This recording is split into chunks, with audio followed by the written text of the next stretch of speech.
How's it going, everybody? Welcome to the channel. This is Big Day Dave, and this is the 5th live stream here on Carpathian Countryside. How is everybody doing tonight? I hope you're having a fantastic day so far.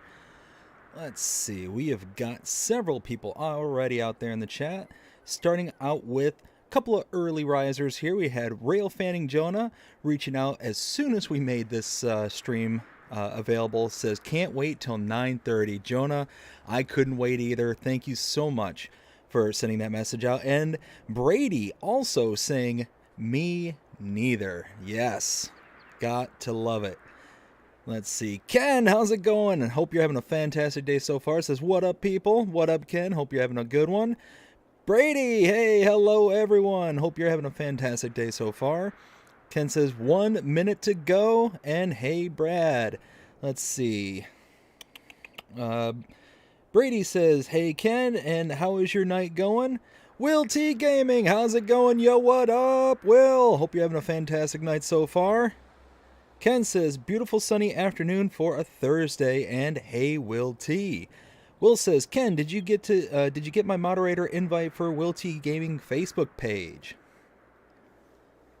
Let's see. Let's check out a couple of things here on my end. Everything's looking good in the stream. Not have any of those hiccups like we were having before. Let's see. That's all filled in. Perfect. We got a lot to discuss here tonight, so hope you're ready for this one. We got a lot of stuff to go over here for the channel. Stuff outside of the channel. It's going to be a wild night tonight. Will says, BDD, how are you? I'm doing fantastic, Will. Thanks for asking. How are you doing tonight? Hope you're having a fantastic one so far. And I hope that we continue to have a fantastic stream. Let's see. Ken says, haven't checked it out yet, Will. So we've got plenty of stuff going on here today. We've got 3 contracts already signed out. We've got I believe it's a weeding, a cultivating, and a seeding contract that we've got to work on. Probably going to try and take out this other cultivating contract if and when that comes. And we might do some more potato harvesting. We might work on it. Now, I'm not going to get too deep into it, but in the previous stream, I was kicking around the idea. I was really kicking it around to getting my hands on, let's see, where is it? Aha! The Pigmaster. This one here, because it has an awesome recipe. Barley, water, and potatoes makes pig feed. That is a awesome recipe. Very easy to get a whole bunch of pig feed. But I think I'm kind of shying away from it. Here's why. So on Carpathian Countryside, the one kind of self-implemented rule that I'm putting on myself is I'm purchasing items from the base game or from the base map. So if it's available to purchase base map, then I'm going to purchase it. So like fertilizer, there's a place I can buy fertilizer directly from the map. I'm going to buy it directly from the map. And then we'll default back when I can't purchase the items I want and or need from somewhere base map to whatever I have that's cheap and handy on hand. So just some self-imposed kind of regulations. Well, I got to thinking about it, and that ought to apply to things where I could potentially make things. So the production point that we have here on Carpathian Countryside is a pig feed mixer, and I already put in 5,000 liters of potatoes. It's full, so why wouldn't I apply the same logic that if I can produce something that's already here to be able to be produced, why wouldn't I produce it here instead of trying to install some secondary thing and then make this useless?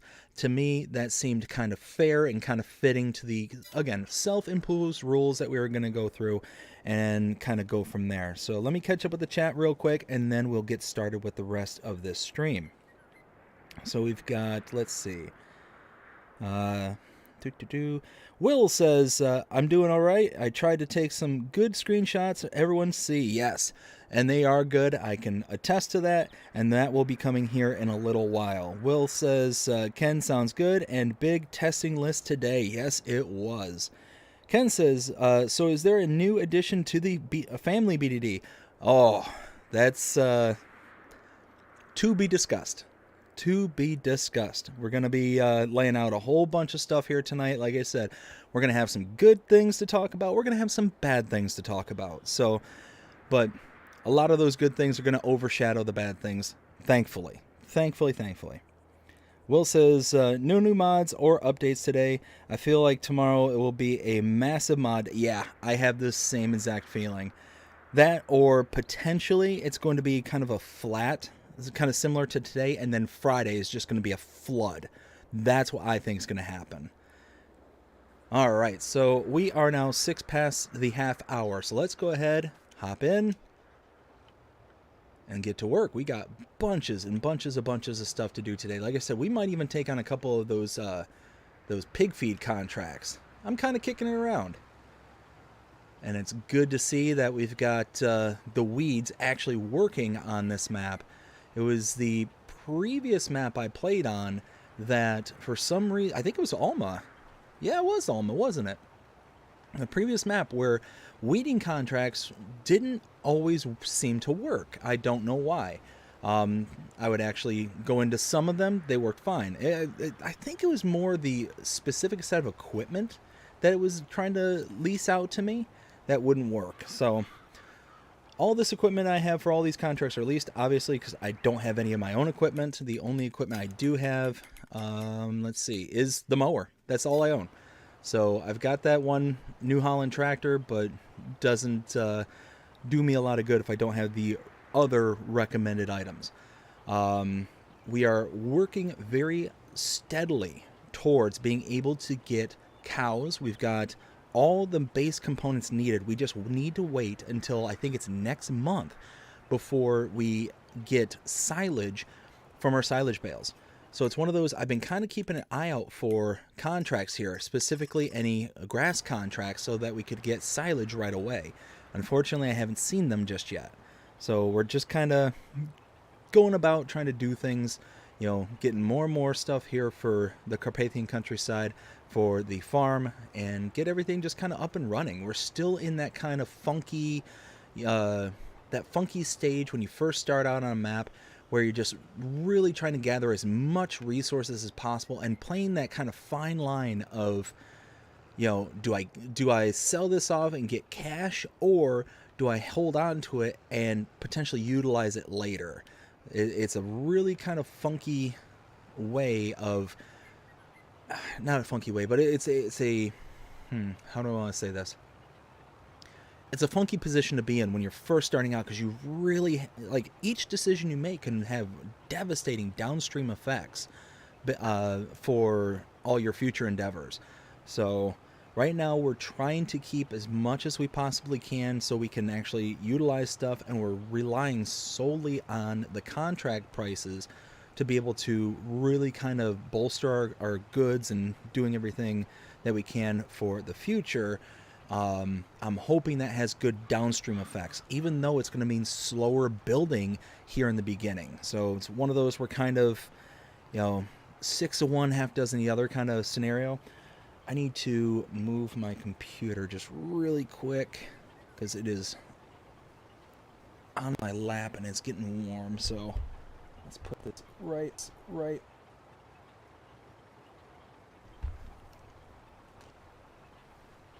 But I had a bunch of stuff on my table from earlier today. There we go. So let's see. We got more people out there in the chat. Let's go ahead and read this real quick while we get on the straight and narrow here. Where was I? Let's see. Will says, feeding cows right now in the game. Very nice. Jonah, hey, how's it going, Jonah? Hope you're having a fantastic night so far. Says howdy. And we're about to go into the river. Let's not do that. Let's just stop just a wee bit shy of the river.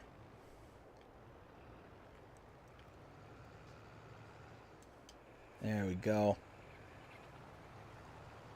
Will T says, what up, Jonah? And Ken says hi to Jonah. All right, so let's go ahead and get this stream off on the right foot. So, as I mentioned before, we got some good news and we have some bad news. So, Does anybody have a preference as what they would like to hear first? Me personally, I tend to be, kind of a lead off on the good foot kind of guy, but I am certainly willing to hear what others would like to hear first. Oh, we got one says bad, bad then good. Okay. Got 2 for bads, so let's go ahead and rock and roll with the bad. Okay. So as I've mentioned previously, I am going to be taking a hiatus from the channel here in the coming days, and that is going to be starting on Sunday. So this Sunday is when it's going to start, and it is to usher in our baby girl. She is right around the corner. We finally got our induction date from the doctor, and it is going to be on Sunday. So starting then, we will be kind of taking a step back from the channel, albeit temporarily, to be able to go and have our little one and bring her home and do all that stuff. So yeah, that's kind of the sandwich right there. You got some good news and you got some bad news. Bad news, walking away from the channel temporarily, but we'll be coming back and be coming back with another little addition here to the BDD family. So really looking forward to it. Very excited to start this next chapter with the family. We are, we kind of had a little bit of scary news, which leads us to kind of a recap from last stream. So in the last stream, I had mentioned how the doctors, we went in for some tests, and they were saying that our daughter was actually weighing in the 13th percentile. And our doctor at the time told us, hey, anything, 10 or below, we need to take action. We need to figure out what's going on and, likely, do a C-section to get her out, because she's not absorbing the nutrients that she needs to in order to progress in her growth. Well, that was the bad news. Good news, we just had a test on Tuesday. Just had another test Tuesday, and she passed with flying colors. They said that she is roughly around 6 pounds, 10 ounces at the moment, and she is back into the average category. So she put on a very, very good amount of weight. I'm very, very proud of my wife. She went through a lot of stuff to be able to try and help out our daughter, to be able to increase her healthy fat intake, and just doing a lot of things that she normally doesn't do. Like normally she doesn't, she tries not to do like the unhealthy eating and stuff like that. She's very conscious about what it is that she eats and how she goes about, taking care of herself and her body. And and she really kind of, I won't say she let the guardrails down, but she really kind of, changed things up to be able to help out. So I cannot tell you just how proud I am of her and how she did. She is definitely one of the best people that I could ever have asked for to be the mother of my children. She does everything that she possibly can to make sure that she is providing, health and safety and comfort for our children. So, sweetheart, I love you. Thank you so very much for everything you've done, and thank you for blessing me with one daughter, soon to be 2. So let's see. Let's get around here, and then we will continue on. So, yeah. So that was the good news that we received regarding our daughter. So 6 pounds 10 ounces. That puts her right back into the no need to worry phase. And what was wild is the previous projections. They were saying that because she was in the 13th percentile. It was one of those where they were really concerned, and they ran the weight test like 4 or 5 different times, according to my wife. I wasn't there, unfortunately, when they did this. So I was at home watching our daughter, and when she was telling me all this, she's like, yeah, they checked it 4 or 5 times, and it's coming back the same result each time.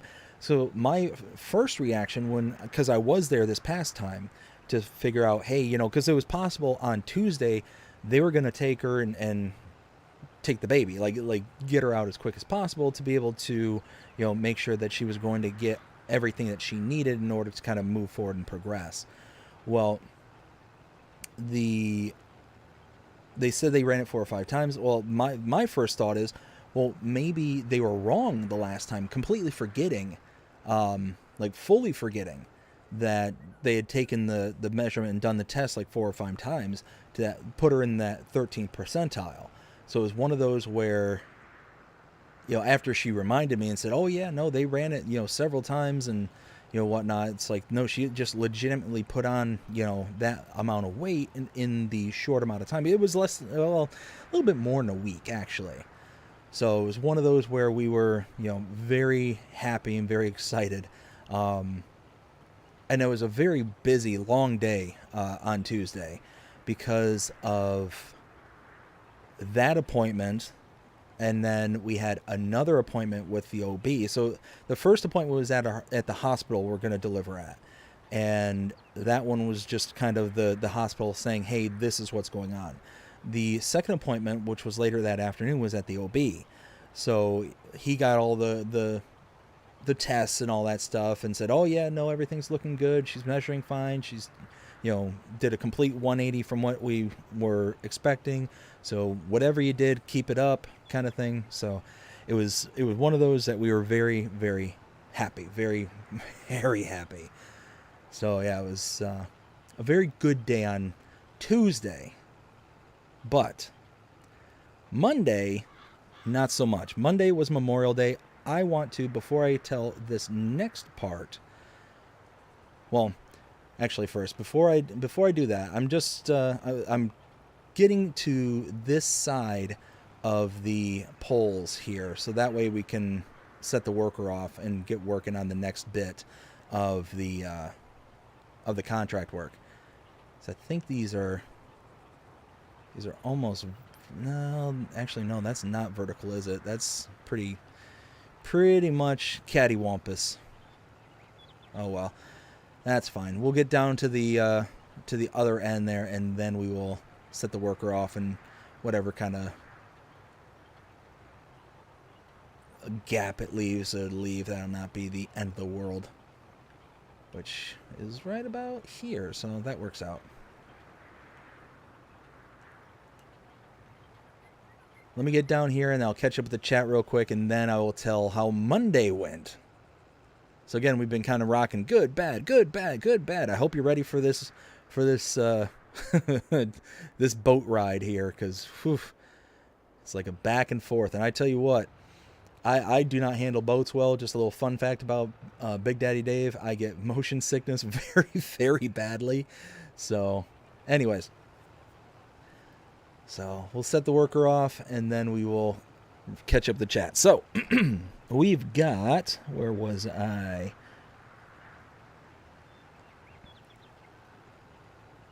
Will says that is great to hear. Ken says family always comes first, BDD, 100%. Will then says congratulations, man. Thank you, Will. I appreciate it. Ken says congratulations from me and Pippa. Thank you both. I greatly appreciate it. David, hey, how's it going? Hope you're having a fantastic day so far.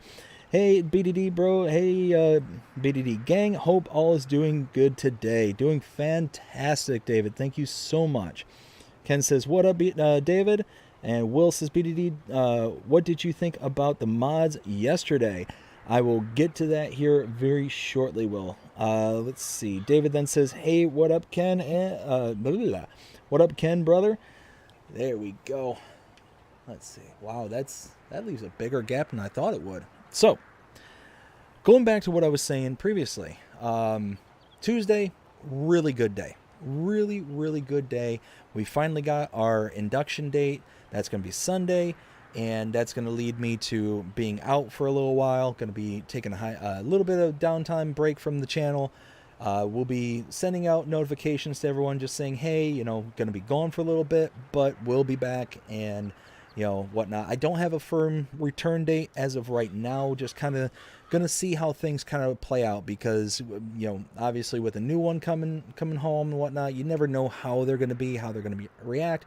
Don't know if there's gonna be any kind of complications or anything like that in the delivery. And you never know. You never know. So it's one of those. I don't want to say, oh yeah, I'm coming back, next Sunday or the following Sunday, and then have a whole bunch of stuff come up and it just not play out. So one of those, I'm going to kind of leave it up in the air for the time being until we get more information. I think that'll be kind of a better way of approaching it, rather than trying to trying to get in ahead of the ball.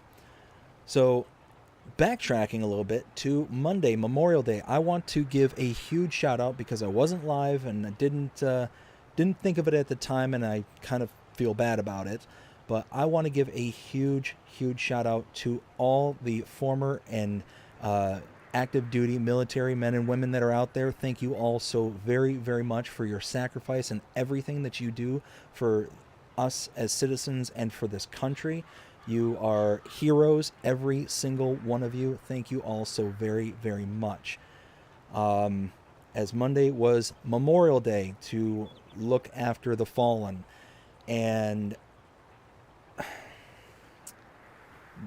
so that being said, that just being tangential, what happened on Monday, on Memorial Day, I'll kind of summarize this with a story. So my wife and I, we'd woken up probably about I don't know, maybe about 7:30 when our daughter woke up. Normally she'd go off to the gym and go and do her thing early in the morning, go for like a little what is it, little elliptical work, little jog, a little light workout and whatnot, just to kind of do her thing. And she ended up skipping it that day, and we were getting up, kind of walking around and getting our daughter ready for the day and all that stuff, getting her bottle ready and all that.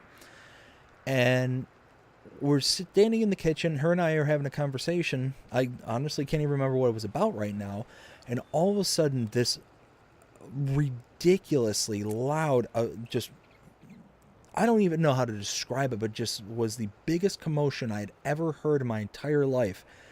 And then all of a sudden, just this boom, this just giant thud, and just like you could feel something just kind of like pulse through the very torso of my body. It was the wildest feeling I'd ever felt, wildest noise I ever heard. I've never experienced anything like this, being where I'm at and whatnot. And I'm like, what the heck was that? So I go open the door and I look outside, right, because we have two doorways in our home. We've got the main front door that's out by our driveway, and then we've got a side door that kind of leads out to our yard and whatnot. Well, we're in the kitchen. That door is right there next to the kitchen, so I just go out the side door there, and I look out, and all of a sudden I see this giant tree had fell down into our yard. It was the neighbor's tree had fallen, and I didn't know this, but I guess this tree has been dead for months. I had no idea it was there. It was actually hidden behind a whole bunch of other trees that were surrounding this tree. But when it fell, it actually took out several trees with it. Like, it actually it had so much weight and force behind it, it actually sheared off huge chunks of good living healthy trees. Like, that's how big this tree was. And when it fell onto our yard. It destroyed, completely flattened the fence between my neighbor and myself. It destroyed all the siding on the side of my garage. And my dad he lives in an RV in the backyard right next to the garage, and it ended up blowing out the rear window of his RV. It sent glass everywhere. It made a hole in the siding of his RV. Again, this is what he lives in. It's got a hole in the side of it now. It dented one of the air conditioners. It just completely decimated. And it's not like just some little RV kind of thing. Like, this thing is like a very, very nice big fifth wheeler RV kind of thing. This thing is absolutely massive.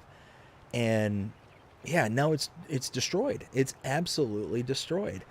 So now we're having to deal with the insurance companies. I'm having to, and the worst part about it is that the home isn't occupied by the owner. It's actually being rented out. And the guy who's the tenant there, he's a really awesome guy, very nice guy. I've talked to him on several occasions, and I'm like, I've never actually met the homeowner, never had to. So one of those where now I'm trying to scramble and figure out, okay, well, what do I do? I've obviously got to call my insurance company. I've got to figure out how to, wall off the fence, because I have dogs and got to keep them inside the yard. I've already experienced what happens when they get out of the yard and how our crazy neighbors act. For those who are longtime followers of the channel know exactly what story I'm talking about with that one. So yeah, we're scrambling, trying to figure out. It's 92 to 95 degree heat right now. It is it is summertime heat right now here in Florida. So I'm having to sit there and figure out, okay, well, we got to do all this work now to be able to wall off this section of the yard to be able to prevent the dogs from getting out. And sorry, I had to adjust one of the dog's beds. For some reason, he has a really bad habit of, he's got this little dog bed and he tries to like fluff it up, but as he's fluffing the bed up, he drags it across the room, and I have a cable running from the Elgato that I use to capture the stream recordings here laid out in the room to my computer. Oh, for some reason he wants to like drag it and then like pull the cable along with it. So I had to reach down and shoo him away with his bed and just toss it to the other side of the room. Anyways, so yeah, we're trying to figure out the insurance thing. We're trying to figure out how can we repair the fence? How do we do this? How do we do that? Like all these different ins and outs that like I've never had to deal with before. And now I've got to deal with this neighbor that I've never met, before Monday. Ended up meeting him Monday night, and obviously my dad, he's beyond upset, beyond angry, because now his massive camper that was brand new, I mean, it's not even like a year old, now has a missing window, a giant hole in the siding, a dented air conditioner, scratches along the top railing where the tree fell and slid across. Like it's got a considerable amount of damage to it. So it's one of those where we're trying to figure out what all we can do, what all we have to do. And unfortunately, because it hit my garage and my fence, it's now at a lower tier on the insurance policy. The insurers are basically telling me, oh, no, because there was no damage to the main home, you only get a subset of your policy claim because your garage is detached and because your fence isn't part of the actual main home and all this. So I'm going to get like a super small percentage of what my actual policy is supposed to cover. So that really stinks. I'm probably going to have to come out of pocket to be able to fix these things. I have no idea how we're going to do that because now we've got the induction date on Sunday. So one of those, just, I don't know what to do. I don't know what to do at this point. Just trying to figure out, all these ins and outs and all this different stuff that has to happen. It is an absolute nightmare at this point. Let's see. Let's see what we got going on here in the chat. So let's see. Ken says things will come right once you and the wife get into the new. Yes. Once you get into the new routine, we'll absolutely get into it. And that's the thing, and that's what we just need to learn is how are we going to get into that routine, especially having the 2-year-old as well. Once we get into the routine, then I'll be able to start really reacclimating myself back into being able to doing the streams and doing the Let's Plays and all that stuff. So like I said, there's going to be a downtime here on the channel, but we will come back. We will, get things back up and running. Any maps and stuff that are missed, any updates, tours, all that stuff, I'll just aggregate them all and then just rip them all out at once kind of thing, to where it'll just be kind of a mass dump to the channel. Kind of like what I did when I decided way long time ago, hey, this I want to be able to do not just the tours but the updates. So I ended up backfilling the catalog of all the tours that I missed, because I started my whole YouTube career mid Farming Simulator 22.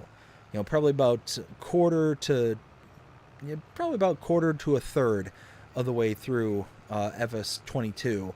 I decided, you know what, I'm going to start a channel, do all this stuff. So I had a decent amount of backlog to catch up on, and that was just me starting, because I was only doing tours. I wasn't doing updates at that time.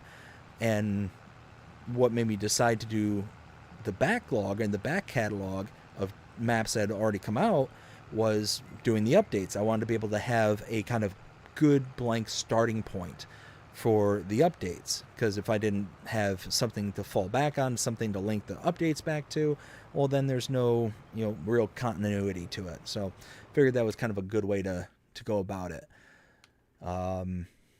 Let's see. All right, 87%. So it looks like we're likely going to have to take a chunk out of that area over there. So let's see. We've got...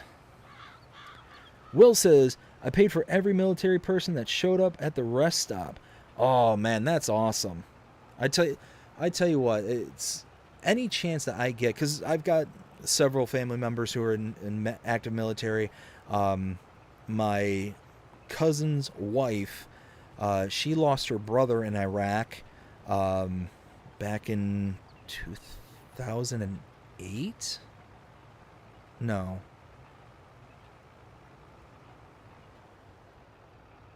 I can't remember the exact year when her brother passed, but yeah, one of those. We've got some pretty deep ties when it comes to military. So one of those that I've always paid very high respects for anybody who does it, and it's one of those jobs that I personally could not do. It's one of those, that's why really any job, it doesn't even have to be military. It's any job that I know that I personally couldn't do. I always have high respects for, the some of the highest, like a police officer. I've said that before too. It's like, that's a job that I know I couldn't do, because one, I just don't have the temperament for it. I know that I would come across somebody who was like beating their significant other, and then I'd want a piece. so I know I couldn't do it. It's one of those, I recognize I couldn't do it, and therefore I don't get into that kind of work. But no, any chance I can tip my cap to military, to police, to fire, to emergency rescue, any chance that I can, I tend to try and take it, because in my book, they deserve it. They have an extremely tough job, and a lot of the things that they do, ends up making it to where our society can function, the way that it does. Come on, there, no, come on. There we go. So yeah, I got a huge soft spot when it comes to military and police, so on and so forth. Let's see. We got... Oh, what just popped up? Oh, Ken, thank you so much for the $5 super chat. I greatly appreciate that. I really, really do. Let's see. Philippa, hey, how's it going? Hope you're having a fantastic day so far. Says, hi, BDD. How's everybody today? Doing fantastic today. Like I've been saying, having a couple ups and downs throughout the week, but yeah, doing good overall. Let's see. Will says BDD sent me a picture and told him to go next door and tell the person, "Hey, come get your dead tree." Yes, yes. I did end up sending a picture out to Will and to Jody to show like, yeah, this is how my day's going. Yeah, it was it was a rough day. It was a rough day on Monday, but thankfully, I mean, it could have been a lot worse. I mean, that's what I'm mainly just grateful for how everything worked out, because like I said, my dad, he ended up having the window blown out, and there's actually a shard, well, not a shard, there was glass just exploded everywhere into the RV, and with such force that there's a curtain on the other side of the room. And now these curtains are the like really thick blackout curtain style, like pull down shades kind of thing. They're really thick. They're double sided. You know, they've got the black like plastic on the outside, like the thick plastic on the outside, and they got the white, kind of like a plasticky / fabric. There we go. That one's done. Go ahead and do that on the inside. So they're really, really thick compared to like most like curtains, like pull down curtains of the similar nature. And it sent the glass with such force that actually took a slice out of the curtain and went directly through the curtain. And we know it went through the curtain because we actually found the chunk of glass that did it on the other side of the curtain, on the other side of the pull down, actually resting inside, like the like between the curtain and the window. So it actually like shot through it. So that tells me that it actually hit with such force that had that hit a person, that would have caused some pretty serious damage, some really serious damage. So overall, I'm grateful that it was a trip to the insurer and not to the hospital. And the really bad thing is my father, he's on a slew of medications, as a lot of older people are nowadays, and one of them is a blood thinner. So it's one of those, like, it could have been bad. It could have been very, very, very bad. Even if he would have gotten a good gash somewhere, could have resulted in, needing to go to the hospital and getting everything, taken care of. I mean, yeah, it just overall just really grateful and thankful that it didn't end up being worse, but still a crappy situation to deal with. And like I said, the tree itself was actually surrounded by a bunch of healthy trees. So I had no idea it was there. But what I found out after talking to the neighbor, the tenant, not the actual owner, what I found out is that the tree had been dead. Like he had actually reported it to the owner like months in advance. Like I think he said it was like at least 2 to 3 months before this whole incident occurred. So it was one of those, he was told about it and just ignored the issue kind of thing.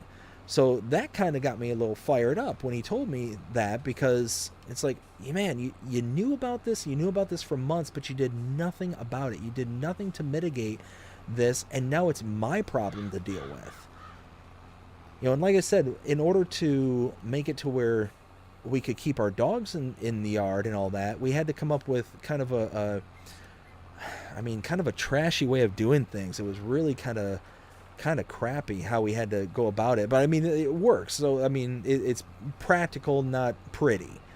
And what we ended up doing is my dad, when he moved down here to our place, he ended up having a whole bunch of aluminum sheet pans, like roofing pans, because he used to work in construction. He used to be, not construction, but like handyman. He used to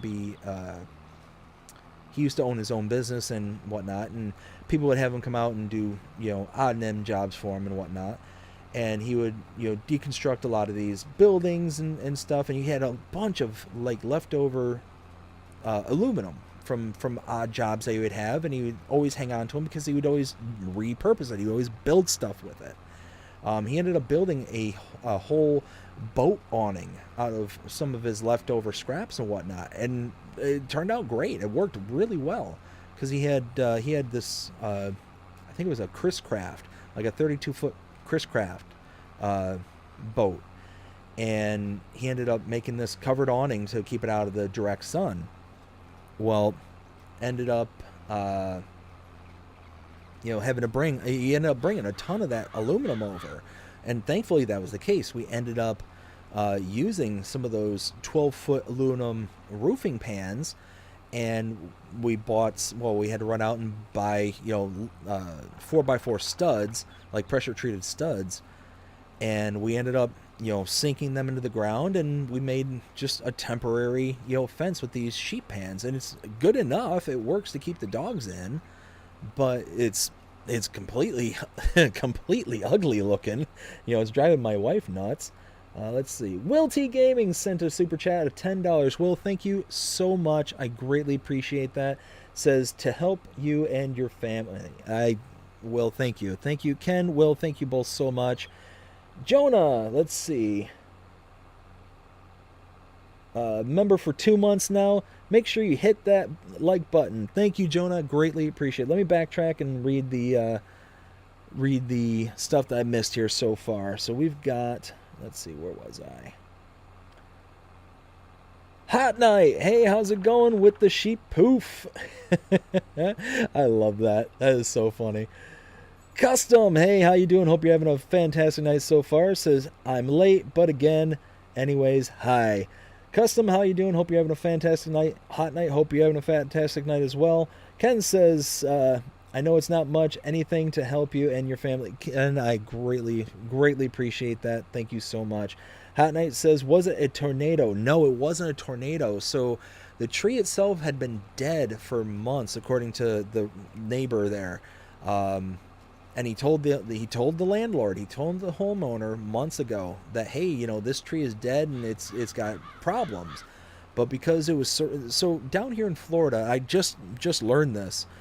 Down here in Florida, you're allowed to, as a neighbor, petition and write the owner or the property owner whenever there's a tree that's within falling distance of your home. You're able to petition them and say, hey, please take care of this. If you don't, then you have a bit more leverage when it comes to, fighting them in court and doing all that stuff, which I hope that it's not going to come to that. I hope it's not going to come to, me having to petition courts and all that stuff. I don't want to have to go through that route. I hope that this person's going to actually, come through and do something about it. And so far, it seems like he's kind of got the picture, kind of doing what's right. The day after it fell, so this would have been Tuesday. He had a crew out here to take care of the tree and get it off my dad's, because it was still on my dad's RV. It was still like resting on it, and the way that it was resting, like it took professional work. Like there was no like, we're not going to get old Jim Bob down here with his cousin and be able to get this down safely, kind of thing. It still had a bunch of weight, and that's the other thing that both my dad and myself, and I ended up pointing out to my dad, it's like, one thing I'm really worried about when it comes to your RV is your jacks, because the way that an RV will work, or at least his RV works, is that it's got these hydraulic jack rams that will go sink down to the ground, and then it uses those rams to level out the RV, and keep it perpendicular, to the ground. So if it's on unlevel ground, it uses some sensors to know where each jack has to be. Well, it's not built to not only withstand that kind of a knock that could have sent horizontal pressure, to the jack, which is what I was pointing out to him. It's like, hey, this thing took a pretty good knock, from this tree, good enough to where Jonah donated $2 to a super chat. Jonah, thank you so much for sending that. I greatly appreciate that. But yeah, not only did it take that big knock, good enough to where it knocked a hole in the side of his camper, in the side of his RV, but these rams, they're not meant to take lateral force. They're meant to take vertical force, to hold up to gravity and all that stuff. So I was telling him, it's like, you got to make sure that when you get this thing looked at, that you have them check the support structure of these rams to make sure that this thing didn't get like structural damage underneath, kind of thing. Like, yeah, these things are built tough. They're meant to take, the weight bearing down on them, but what they're not meant to do is be able to take a push, kind of thing. And he's like, you know what, that's a good point. I didn't even think about that. And it's like, well, yeah, that's something you got to think of. Well, they're also not rated to be able to take the extra pressure that the tree was sitting on it, kind of thing. So thankfully, on his side, he ought to be fine. He's got really good insurance. At bare minimum, he's going to have to, go through his insurance company and have them do things that, like, if we're not able to figure out anything from the owner, and if we have to go through legal means or do anything like that, I'm just not sure. Again, this just happened on Monday. We're still trying to figure things out from here. Let's see. Whoops. All right, let me catch up with the chat again here real quick. Yes, so Will sent the $10 to help you and your family. Thank you again, Will. Jonah says, make sure to hit that like button. Luke Marshall, Luke, how you doing? Hope you're having a fantastic day so far. And Jonah sent the $2 super chat. Thank you, Jonah, so very much. I greatly appreciate that. Will says, I would have put the tree on the owner's I would have put the tree in the owner's house. Then I would say, take your tree back. Thank you for the gift, but I don't want it. Take your dead tree back. I tell you what, if I had the powers of Hulk, then I would have been like, here you go. But I mean, this thing was massive. It was huge, and I had no idea it was even back there. I mean, and let's be honest, how often do you sit there and look at your neighbor's property and be like, you know what, that might be a problem here in the future? Obviously now that I have this experience under my belt, and it certainly could have been worse. I mean, it absolutely could have been worse. But now that I've got this under my belt, I'm going to be looking around at all the neighbors' trees. I'm going to be like going over and examining them. It's like the whole woodpecker test, and just sit there and just start tapping on neighbors' trees. They're going to look at me like I'm strange. It's like, what is this Yahoo? Why is he on my property? Two, why is he up, like putting his ear up against a tree and knocking on it?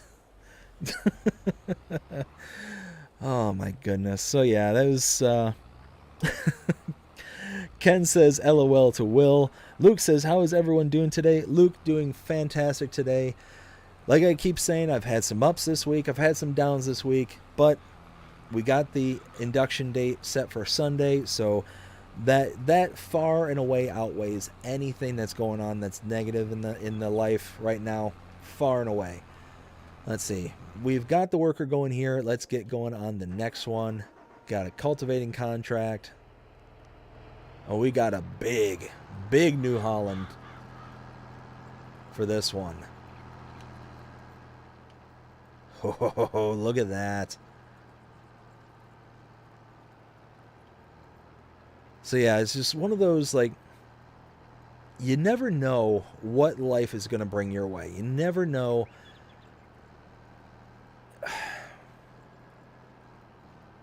You never know. And one thing that I'm trying to figure out is, when we bought the house, it didn't have a fence. We installed the fence about 8 years ago when we first bought the place, because we had dogs. We always had dogs. And it was one of those, because the property we bought didn't have a fenced-in yard, we were like, we really want to have a fenced-in yard, because I don't want to sit there and walk the dogs 4, 5, 6, 7, 8, 9, 10 times a day and have to strap them up, put them in their body leashes and all that stuff, because of course the dogs that we have, in particular one of them in particular, the small Jack Russell mix, when we first got him, he was very skittish, was very standoffish, and didn't want to be around anybody. He's way different now. He's night and day, 180-degree change from when we first got him. But he would be able to slip out of any collar restraint that you get him, and he's even slipped out of body harness leashes before. The ones that like wrap around the chest and all that. He's actually been able to slip out of one of those. And that was actually an incredibly scary story, because we ended up taking all of our dogs. At the time we had 3 dogs, but not the same dogs we have now. But we were taking them out to a beach. It was a dog beach that we'd never been to before. Well, my wife had been there once before. I'd never been there. We'd never been there as a couple with our dogs. And we were taking them out there, and one thing that I don't know why it didn't dawn on me, but hey, this is a dog beach. This is going to be a place where other people bring their dogs. So I didn't process it that some other people, like, I don't know how my dogs are going to act around other dogs, kind of thing. And it was one of those, I was cognizant of it. I knew that, hey, don't let your dogs get near other people's dogs. That's why they're on leashes, and it's a beach, and it's not like it's fenced off or anything like that. So it's one of those, I'm not going to let my dogs off their leashes, and one of those that if somebody else's dogs come up to us, we'll figure it out from there, kind of thing. But I had the small dog, the Jack Russell, on a body harness leash to make sure that he didn't get away. I thought, there's no way he's going to be able to slip out of this thing. Well, the first set of dogs that we come by that were not our own, he's timid. He has no interest in them whatsoever. He wants to go the opposite direction. Well, as soon as they came around, he tries to go in the opposite direction, and boom, slips right out of the harness. And we're in an area that I've never been to before. I have no idea the layout of the land, and I'm thinking, OMG, I just lost my dog. Thankfully, somehow he got into a point to where he just didn't know where he was going, or I'm not sure. I don't know what exactly was going through his head, but he just decided, you know what, I'm just going to stop. And sure enough, he just stopped, sat down, and I was able to catch up to him, and he was fine. We put him back in the body harness, body suit, and he was fine. The rest of the trip we went fine. We took him out to the beach, and he had an absolute ball. All the dogs had an absolute blast at this place. And it was a good day overall. But yeah, it was at that point I realized that we're going to get him a different style of harness, and this time we bought him one where it was immediately after. I vividly remember this. But it was one of those where it's the same kind of body style, but it also has clamps that goes around the back legs to where it will like be a full body restraint one, and it actually goes around the backside of his hind side, and clips up underneath him as well. So it's one of the there's no way for him to slip out of this. There's no way. Like, unless he breaks something, there's not an actual method for him to get out of it. So yeah, that is forever in his body harness, and even to this day I'll still put him in it, even though he's not the same dog as he was when we first got him and went on that trip with him. I mean, he's just not. He's radically different. He's far more willing to be around people, be cuddling and loving and all that stuff, and like I said, 180-degree difference from when we first got him. But I'm still going to put him in that. I'm still going to put him in that restraining harness, because I've lost a dog, and no, not me. Well, it was me. It was me who lost him, but I was so young that I don't even remember the dog. I see pictures of him, and I remember vaguely of the dog, but I was maybe 2 or 3. My dad ended up accidentally letting the dog out. It was the middle of the night. Unfortunately, he got ran over because he was an all-black dog. And yeah, to this day, my dad says that was one of the hardest conversations he ever had to have with me, is letting him know, or letting me know that, the dog was passed because of something that he did, kind of thing. So and to this day, he still feels guilty about it, because this is the dog I grew up with until, like I said, 3, maybe 4 is when he passed. I'm not 100% sure. But, this dog, from the way that my dad described him, the way my mom and dad described him, is like the epitome of good boy, the absolute pinnacle of good boy, to where when I was a little itty bitty baby, my parents used to lay me down on top of him, so he would be laying on his side, and I would be laying on top of him, kind of thing, as a little itty bitty baby, and I'd be taking my naps on top of him. And if anybody who was not my mother or father came by, he would have at him. Like, anybody who was not mommy and daddy, like, he would be snapping at them, and it's like, you stay away from him. That's my baby. That's my protection. Back up. And he would do all this without even disturbing me. That's the one thing my parents, told me, is like, he would be able to, like, reach around without moving and contorting the rest of his body without disturbing me, and I still slept. So yeah, that was the one thing that I know to this day my dad still has regret over, is that dog.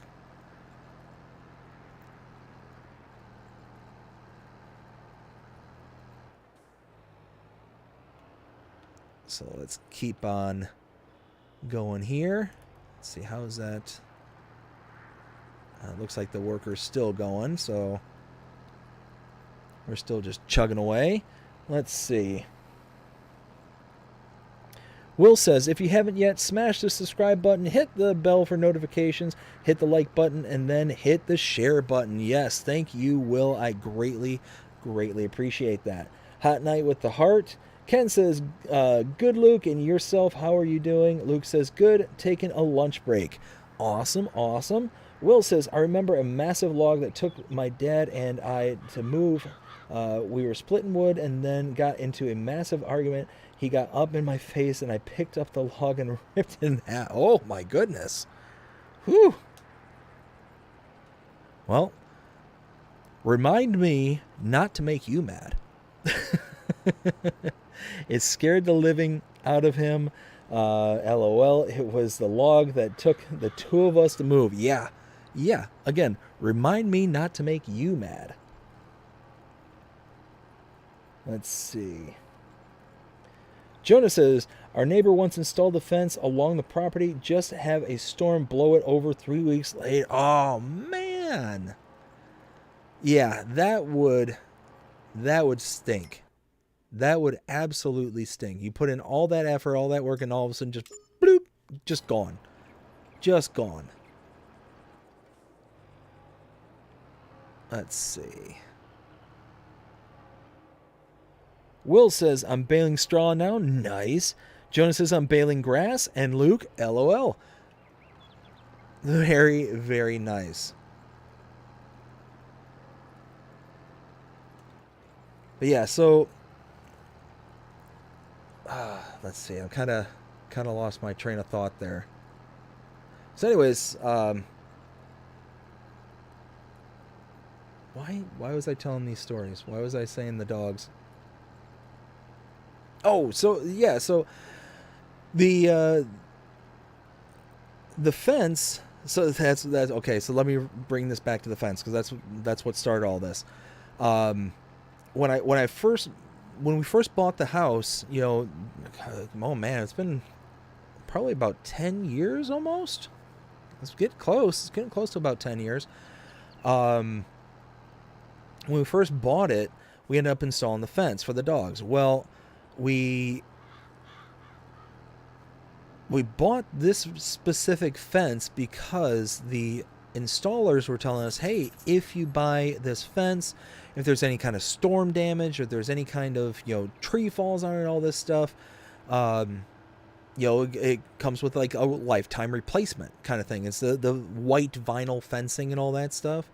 I'm like, oh man, that's a really good selling feature. Let me highly consider this one.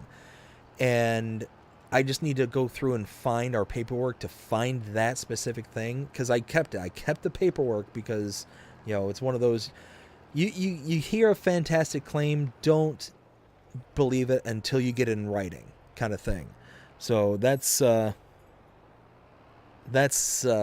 one thing that I'm really trying to hunt down this paperwork, because hopefully we can get the fence replaced and it not be an issue, hopefully. And really the only damage, as far as I could tell when it came to the fence, was the upper and lower rails, the kind of things that hold the thing in place, because there's just slats. There's all these little vertical slat pieces that kind of fit into these channels. The uppers and lowers were just completely destroyed, just completely snapped and destroyed and whatnot. But as best as I can tell, the little slats, they look to be in okay shape. It almost looked like the top blew out and then it just tipped over those slats.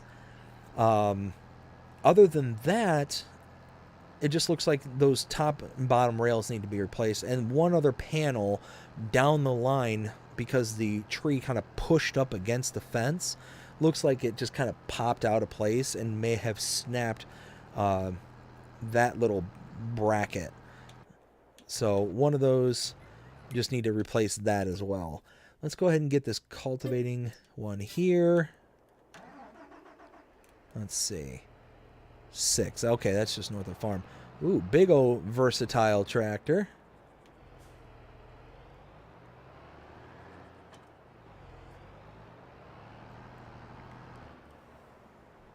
Let's see. Will says I'm bailing field 10. Ken says the Incredible Hulk, Will T, right? Will says LOL Ken. BDD after harvesting field 10, which was the last wheat field. I have one, I think that's supposed to be 1, 19, 14, and 18. Wow. Someone asked me to describe it better. I said, watch Avengers Age of Ultron, and you'll know what I mean. Like, rip the cap off. Oh, man. Yeah. Again, remind me not to anger you. Oh, dear.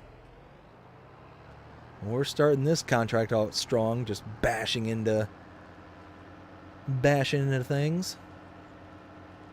Holy smoke. How does anybody drive these things down the road?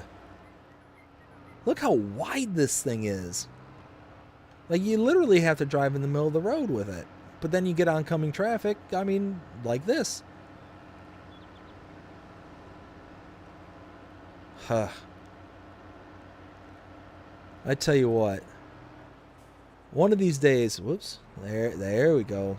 Cruise control. One of these days, I'd love to be able to drive, like, some of this farm equipment, like, in real life. How cool would that be? Like, Saskatchewan, who often joins us here in the chat, tells us how they get to do all the seeding and whatnot with the 84-foot Seed Hawk. The Vaderstadt Seed Hawk. Like, imagine the equipment, like, seeing that in real life. Like, I've seen some of these pieces of equipment in real life, and they're just absolutely breathtaking. The amount of engineering that goes into this equipment is just unreal. But being able to, like, actually, like, drive it, use it, and all that stuff, that's, like, next level kind of stuff. Oh, gotta veer off the road again. Thankfully, those little white posts there don't have any collisions in them, because oof, just oof. I could only imagine with all the traffic and whatnot on this map, just having to go in between all these little cones and ugh. Yeah, I couldn't imagine that. Couldn't imagine. Alright, so this is just out the back entrance there.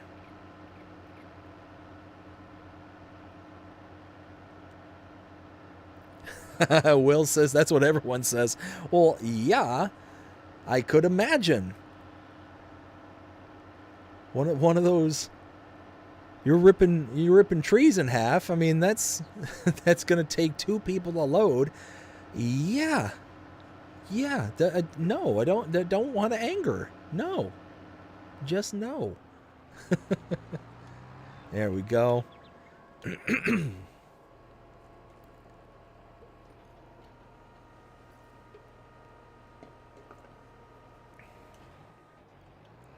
Drop this down here.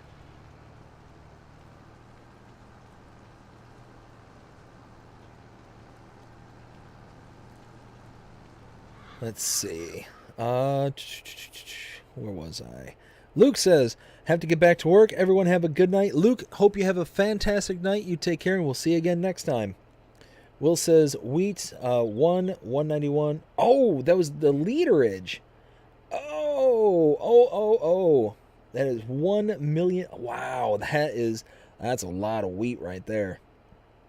Jonah says, I got stuck behind farm equipment on my way home from work today. Oh, now see, so when I lived up in Michigan, I used to go and visit my grandparents all the time, and they lived out in the middle of the country, like proper country, farm country. It's so much so that, he used to be a farmer, and then when he got older, he then started subletting out his fields out to other farmers in the area to grow their crops and whatnot. So it was one of those kind of, he was able to make a little bit of money from the subletting and all that stuff. Well, that was a very common thing whenever you would go out to visit them, is you get stuck behind all the tractors, going, 15 miles an hour and all that stuff. And there were bits going back to their house where the road would get windy, twisty and all that stuff. So there was no proper ways to pass kind of thing. So there were times where it would just be like the opening credit scene or the opening cinematic scene from this game, where they're just miles of traffic behind them and whatnot. Yeah, I know exactly what it's like. I know exactly the pain of being behind that equipment and whatnot. But I also don't get upset about it. Like it's one of those, like, they got to take their stuff, to and fro kind of thing, and getting all worked up over it. Because I would see it. I'd see it all the time. Just people getting so angry, so, just bent out of shape over not being able to, get to wherever it was they were trying to get to. It's like, look, they got to get places too. Just because you can't get to the place that you want to get to at the time frame that you want to get there to doesn't mean that you got to be like taking it out on them. And if they wanted to, like, all they'd have to do is just jerk the wheel and they'd just run you over. Like you getting bent out of shape is like the ant getting mad at the person stepping around them kind of thing. Like, no, like, come on. So yeah, it is just one of those, it would always happen. Always. Whenever we were going up to visit my grandparents up there, and just always funny to see how people would react to it. And you could always tell it was generally it was people who were, from, the more urban areas, and it was something that they weren't used to seeing on an everyday basis kind of thing, because they would have the fancier looking cars. Like one in particular, I remember this vividly to this day. I was probably around 20 to 21 years old, and and we were, going back towards my grandparents. It was a single lane road in either direction, so it was just, 2 lanes and 1 lane for each direction. Well, I come up to a big old line of cars, as I was accustomed to seeing, wasn't out of the ordinary. And the car directly behind me was this, at the time, new decked out BMW, and just this person was just losing their mind. They were sitting there, the most animated I'd ever seen a driver up until this point. Like, they're sitting there just throwing their hands in the air, they're honking their horns, like beeping and screaming, like they were just absolutely beside themselves. And I'm like, okay, where do you expect me to go? Because they're honking and they're behind me, and we're behind many other cars, that you can see the tractor that's slowing everybody down. But it's like, what do you expect me to do? Why are you honking, like, back here? And why are you honking at all? Kind of thing. But you could just see the look on their face, and they're getting madder and madder and madder, getting more animated and more animated as the time goes on. And I'm like, okay, you're literally accomplishing nothing. You are literally doing nothing besides, one, angering me. You're doing literally nothing. And and it was one of those, like, you could tell that he's obviously angering, like, all the people around him as well, because he's just being obnoxious at this point, just laying on the horn, just flashing lights and doing all this stuff.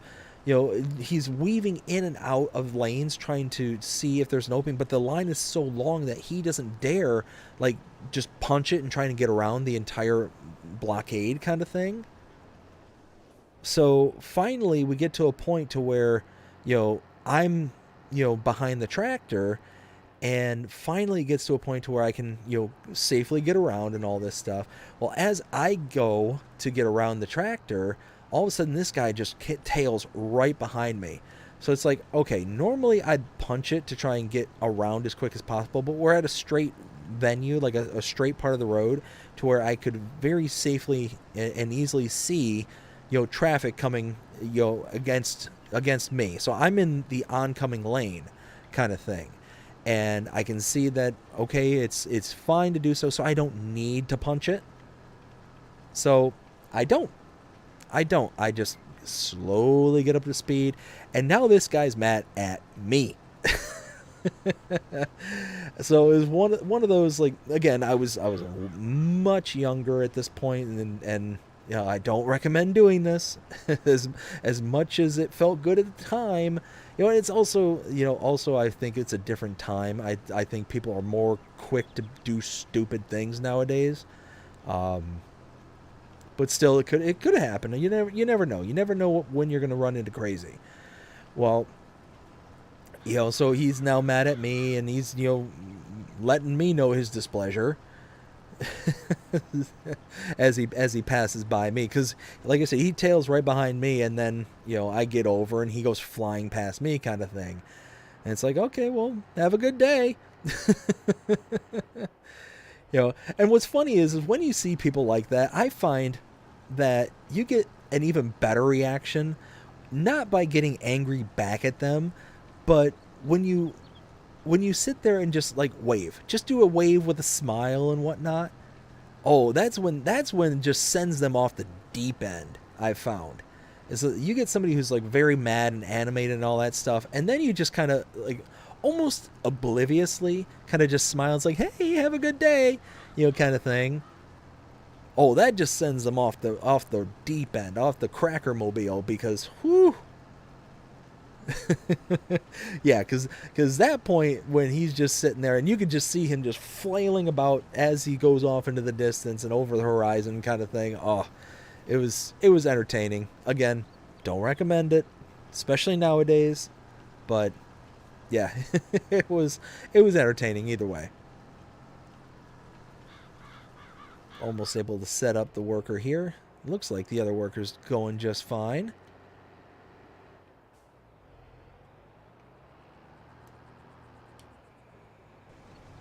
So let's see, $230,000 right now. I need to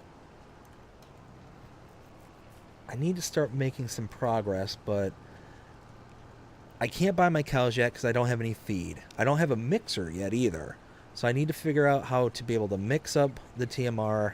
I need to finish the silage, finish that becoming silage. I need to, let's see. Obviously, I just need to keep putting in the work and the effort. Let's see.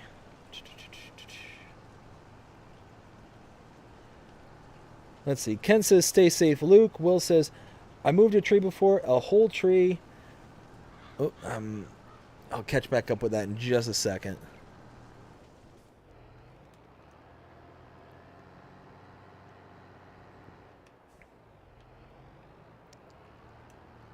There we go. All right. Let's go ahead and set off a worker. All right. Will says, I moved a tree before, a whole tree. My dad cut it down and put it in the log pile. I had to move it, picked it up, and threw it about 2 feet. Wish I had it on... Yeah. Yeah, that would be an amazing video. Holy crap. Oh. Yeah. That is nuts, Will. Holy smokes. Alright, so it looks like I'm all caught up with the chat. Again, I want to thank everybody tonight who sent in the super chats. I greatly appreciate everybody who's done that. Yeah, it's very flattering and humbling. Thank you so much. Yeah, that's yeah, incredible. Thank you. Let's see. While we got workers kind of progressing at this point, let's see. Oh, we got a sorghum harvest. Ooh. $114,000 for a potato on 9. What is 9? Oh, that's that big field across. Ooh. You know what I could do? There's 2 potato harvests.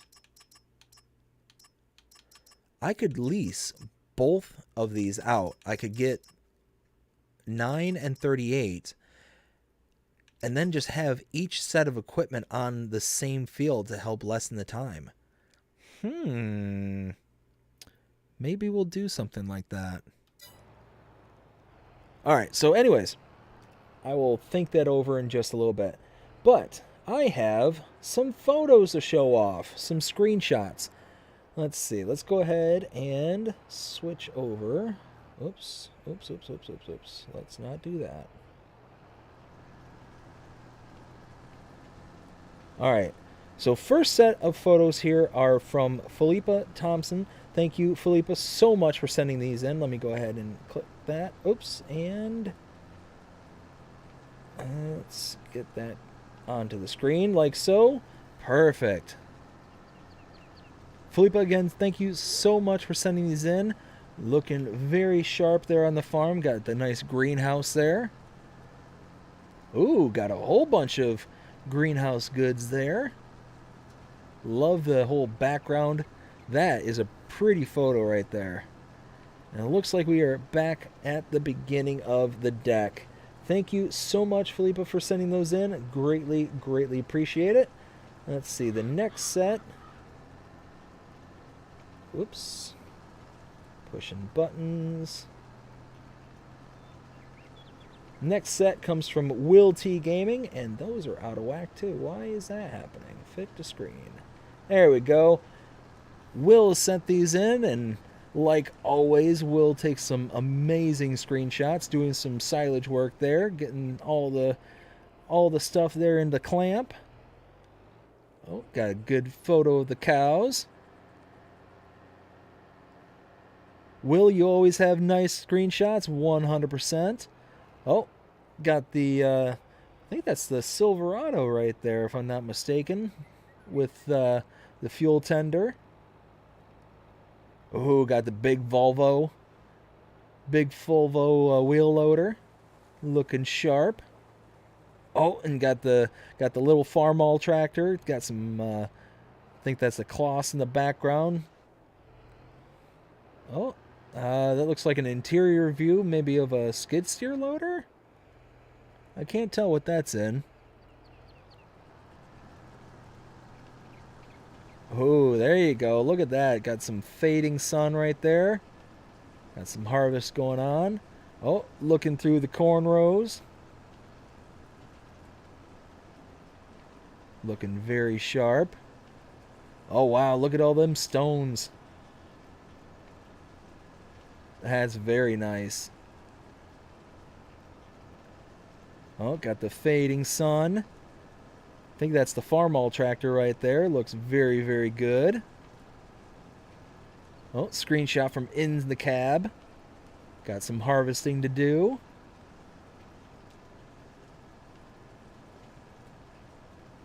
Look at that. Looking very, very nice. Getting some nighttime going. Nighttime farming.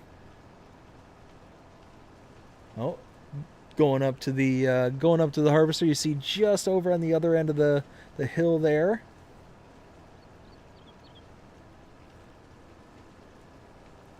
Yeah, Will, you take some pretty mean screenshots there, bud. Very, very good. Oh, got the big Steiger. Steiger. Looking very, very good.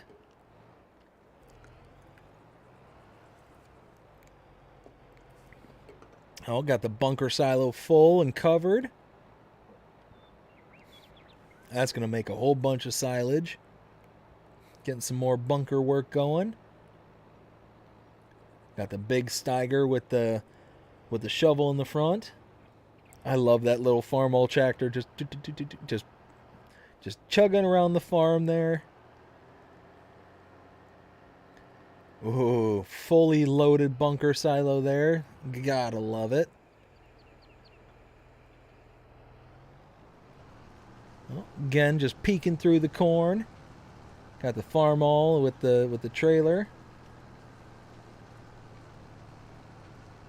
Oh, you know what? I think that's the tree thresher, isn't it? I think that's the oh, what is that thing called? Oh, now that one looks really sharp. Got the barn building to the right and to the left, and then open up to the field. Oh, look at that. Steiger. Big old flex right there. Look at that. Big old Steiger with the front shovel, the blade. Very nice, very nice. Got the first person Farmall view.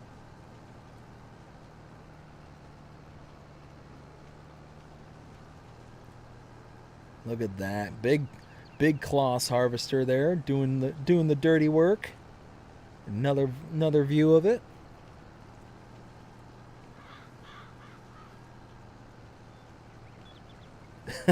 This was my favorite. This one was my favorite. That lounge chair there, just all tipped over, just kind of reminded me. I don't know why it reminded me of this. Has anybody ever seen those videos of the people sitting in those plastic lounge chairs and then somebody coming up behind them and then kicking the leg of the chair out to break it so they tip over? That's what that photo reminded me of. I don't know why. That's what went flashing through my brain when I first saw it. Just somebody came up behind him and boop, just kicked out one of the legs, broke the chair, and just... And we are back at square one, so let's go ahead and hide that. We are back to this screen here, but that leads me to giving all these shout-outs. Let me go ahead and do that really quick. So,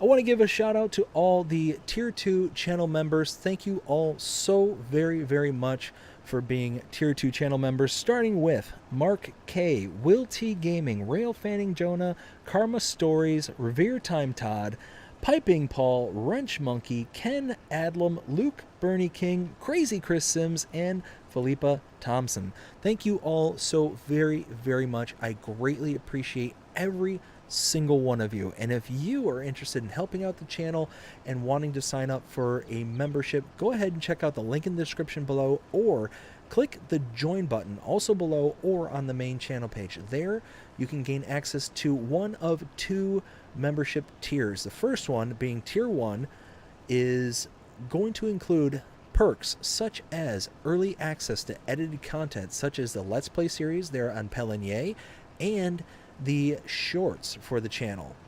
You also get custom badges, custom emojis, all that for 99 cents a month.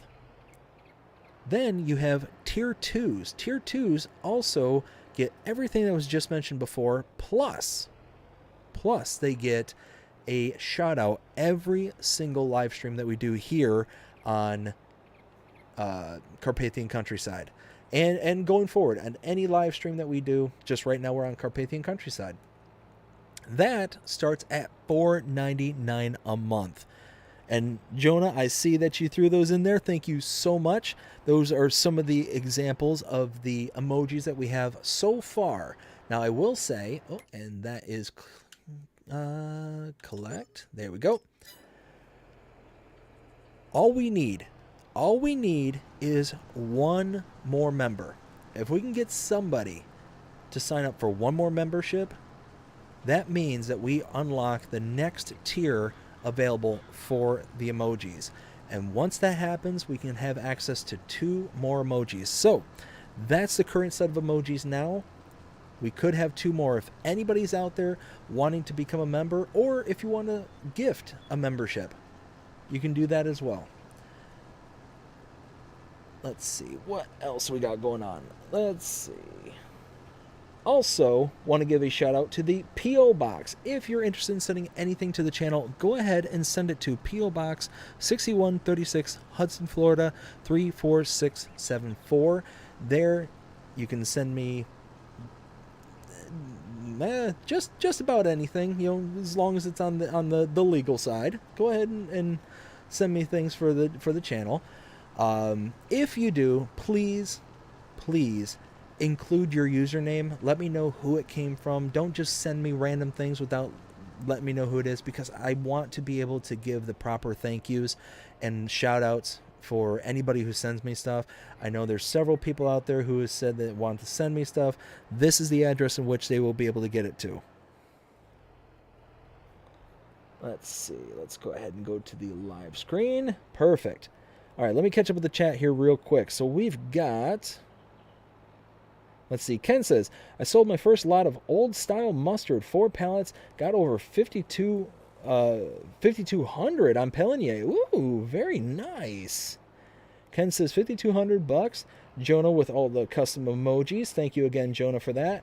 Will says, I just sent you a video. I'm lifting 2 kegs filled with maple syrup. Each one of them weighs whole 683 pounds. Dude. I'm definitely checking that out. Holy smokes. Bradley, how you doing, Bradley? Hope you're having a fantastic day so far. So how do we send you screenshots? So if you follow me at any one of the social medias, they're listed on the left side of the screen, either Instagram, Facebook, or X. You can send me your screenshots there. I'll be able to pull them off of those mediums and then be able to post them here on the channel. The only thing I ask, if it's your first time sending me screenshots, not only send the screenshots, but also say that you give me permission to use them here on the channel. If you don't say that you give me permission, then I will not show them, just because I don't want somebody to then say, oh, you didn't have my permission, or be upset over it. So as long as you say that I have your permission, then we're good to go. Let's see. Jonah says, I once kicked a leg out under a chair just to have the chair off balance on the 3 remaining legs. Oh no.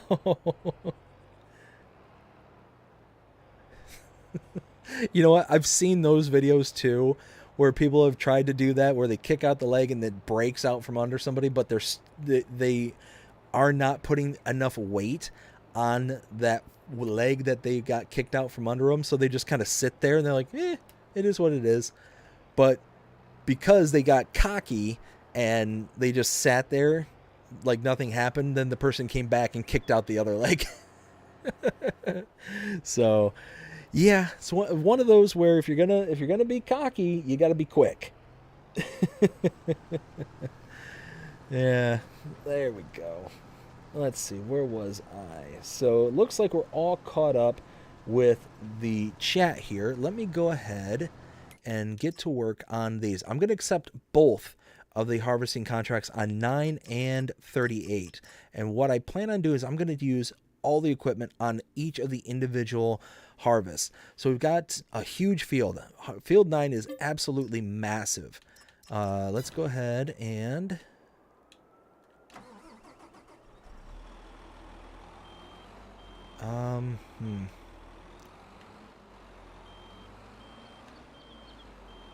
Let's go ahead and... There we go.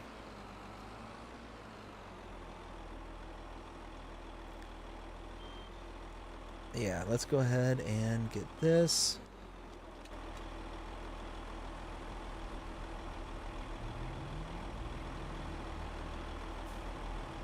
And then this.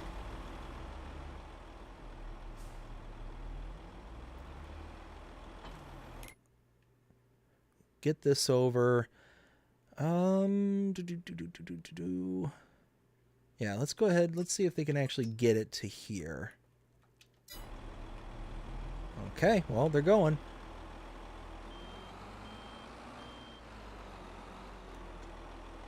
Oops, no, lower that.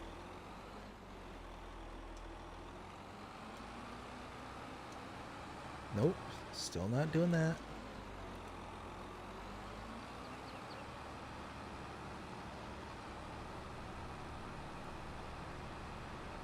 So if anybody remembers what happens in the last episode, or the last live stream we had here, ooh, and they ended up clobbering that. It's not just me! Hey, way to go, AI! Thank you for taking out that sign.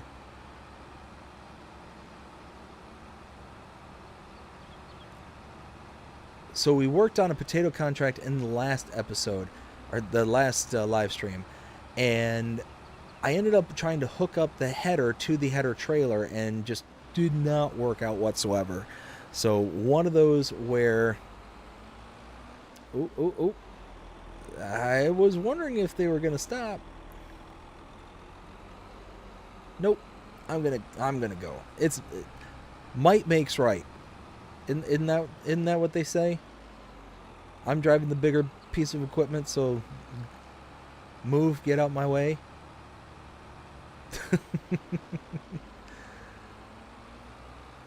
So let's see. We're gonna get both the harvesters kind of in position. Oop.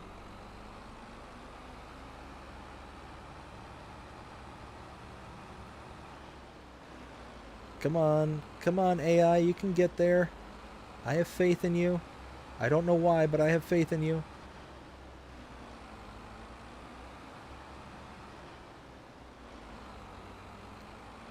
Alright, so...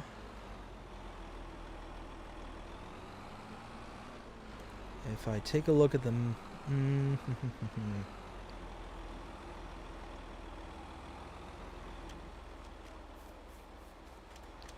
Let's move this way down. Move this way down, like right down here.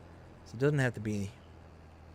it just needs to be here. It doesn't need to be within direct reach. It just needs to be here. And I'm thinking...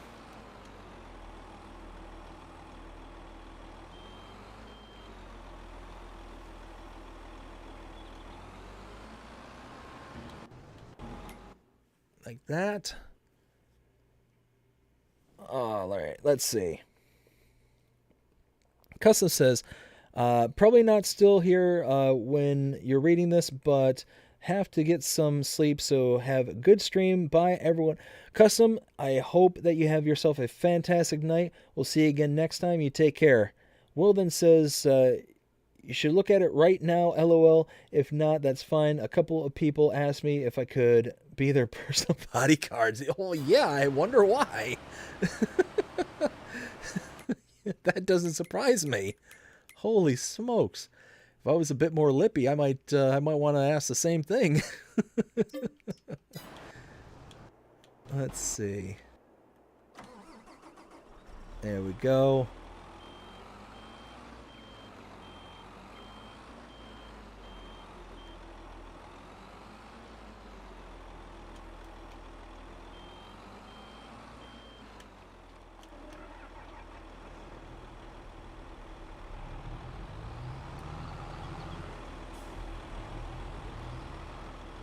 There we go. Let's get this over.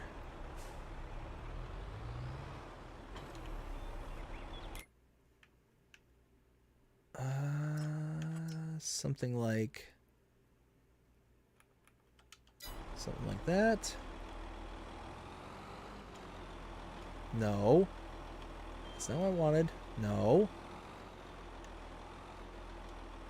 There we go.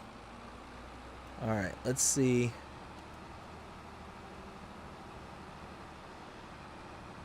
Can we beat them? Can we beat them over? No. No. All right. Get out of the way. Signs? What signs? I didn't hit no signs. What do you mean they're blocked? You are lying. Oh. Okay, apparently I just stopped caring and gonna take out all the signs between here and the field. Where's the next field at? 30. Oh, way down south. Way down south there in 38. Okay, so let's go ahead and... Oh, target unreachable. Liars!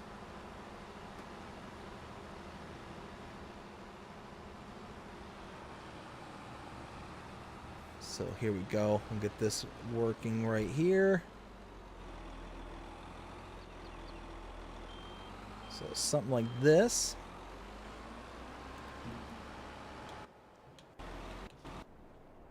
Oh. Well, that's a problem. Alright, so I need to pause the stream here real quick. I will be right back.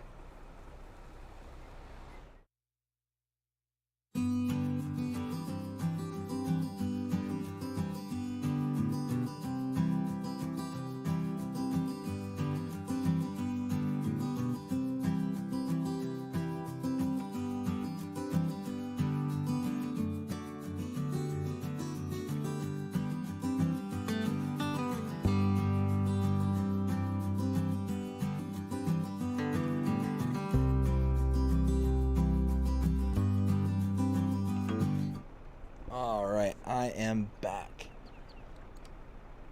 So yeah, I thought that the worker was lying, but no. Somehow, some way, he just drove into a tree. Don't know why. Alright, so... Oh, 84%. So this is going to be a fair bit of work. But with two of these harvesters, hopefully, it'll go pretty good. Let's see. Ken says, watch out, Dave's blooper time coming. Jonas says, actual idiots. Todd, how's it going? Yo, yo. Hope you're having a fantastic night so far, Todd. Jonas says, I will challenge you to take on the train. No. No, no, no. No train taking oning. I don't wanna. Didn't we have enough carnage in the last live stream? Didn't we have like enough mayhem? Like I already lost the train. The train won. I fought the train and the train won.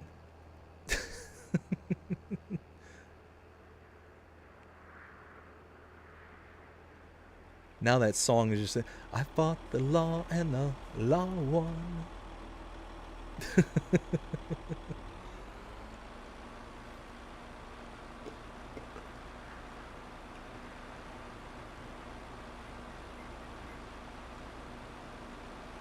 how's that worker up here doing? They're chugging away. They're doing all right.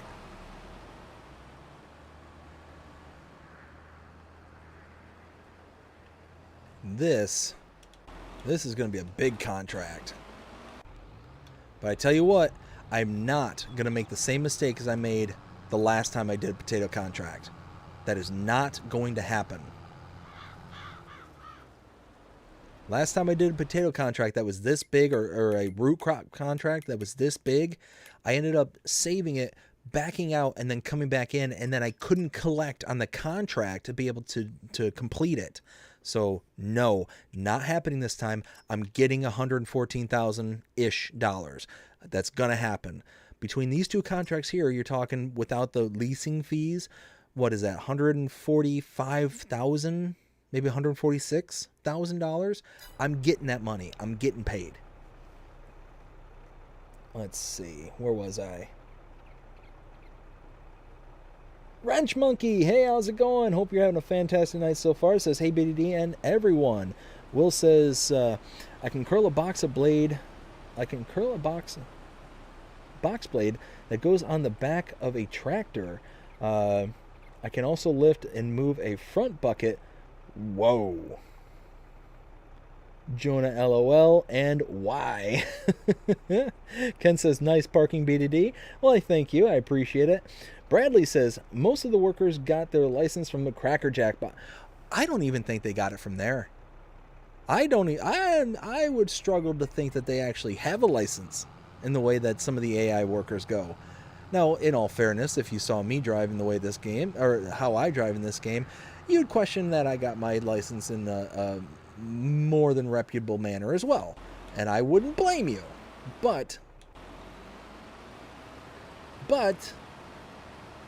I do have one. Let's see.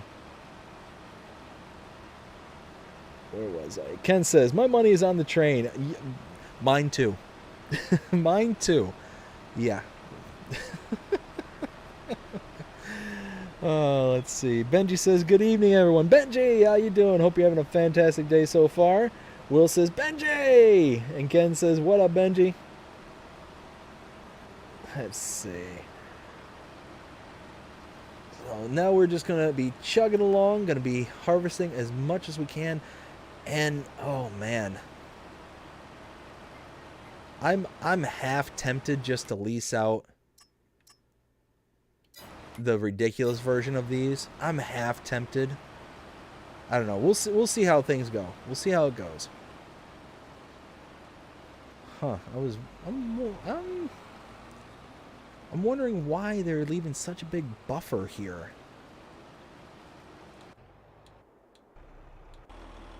Oh, hey. Nope, didn't mean to do that.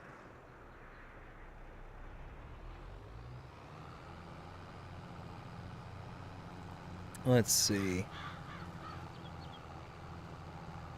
Benji says not much. Just chilling and farming on Bjornholm. Oh, very nice.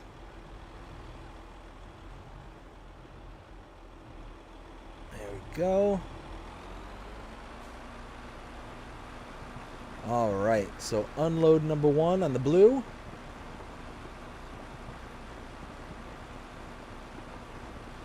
Todd says, and I thought the mistake isn't using Chris's harvester.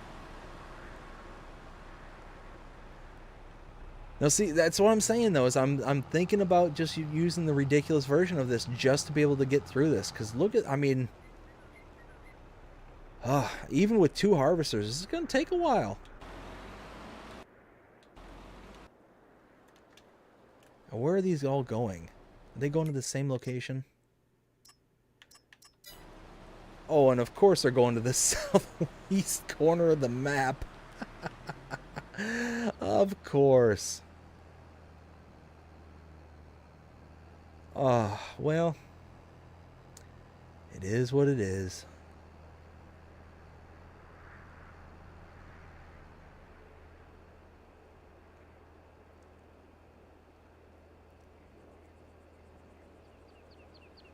Let's get this unloaded.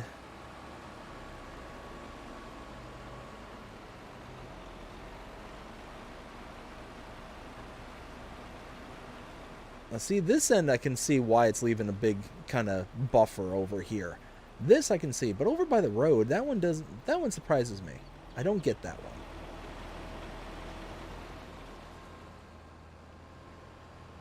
one. All right, so let's see. I wonder if...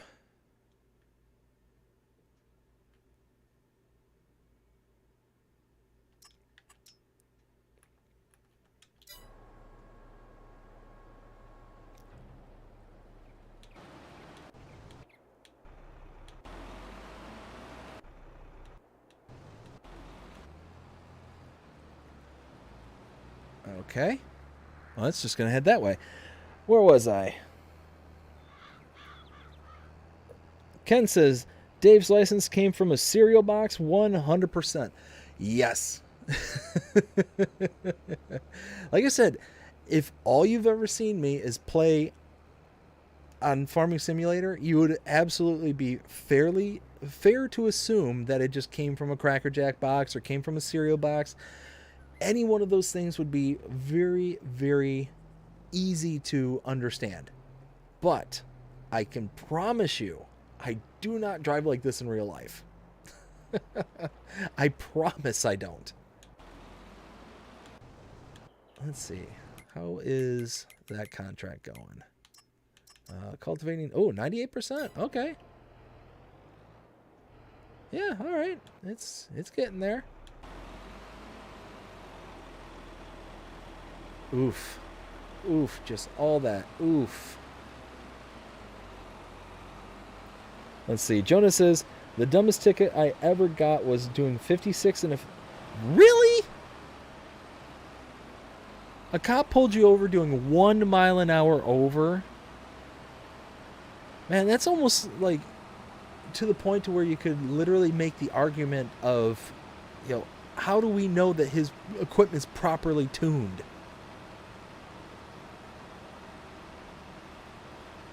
Ugh, that's just ridiculous. Will says, I also heard that the traffic will stop at stop signs and traffic lights. Don't know if it's true or not, but that is what I've heard about the next game. Oh, now that would be cool. You missed my chat starting with rumors. Where was it? Oh, I did miss that. Rumors have it that the traffic will move over and go around.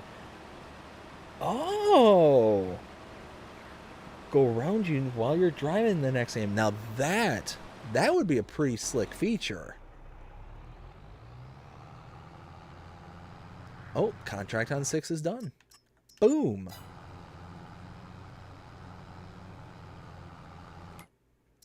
Let's see. Red beets, carrots, and sorghum. That would actually be a really cool feature. If they're able to figure that out to where they're able to actually get traffic to get out of the way. Like, that's a big one.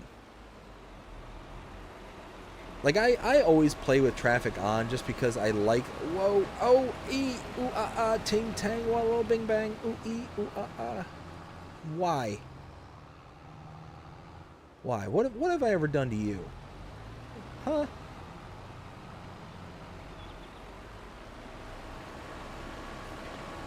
Alright, let's try this again.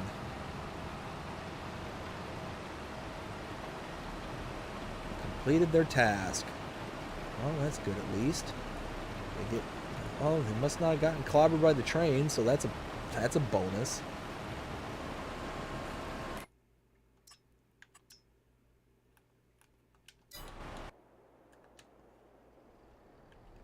Alright, so let's drop off this first batch here.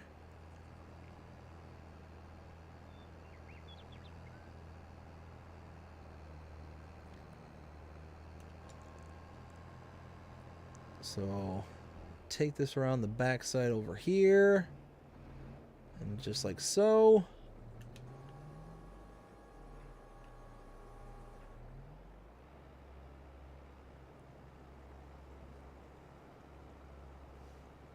And let's see what this gets us.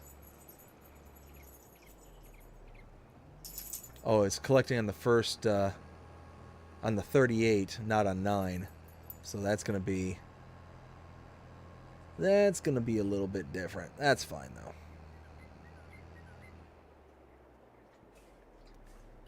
So let's get this back over to 9.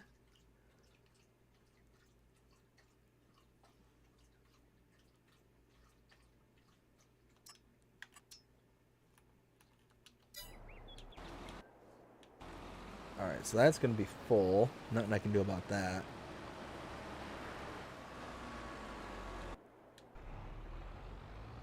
Oof, and that's just getting out. Where was I? Todd says, traffic needs to pull over if you're running beacons or four-ways. Now, that would be even better. That would be even better. So like they don't react to you unless you have your beacons on. That would be pretty slick. I like that idea. Will says, I'm using Square Baler on field 10. Very nice. Jody! Hey, bud, how's it going? Hope you're having a fantastic night so far. Jody says, how's your night going, buddy? I've had a rough night.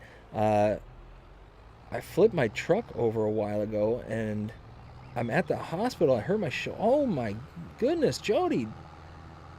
Holy smokes, bud. I hope you're okay. You flipped your truck over. Holy smokes. What happened, bud?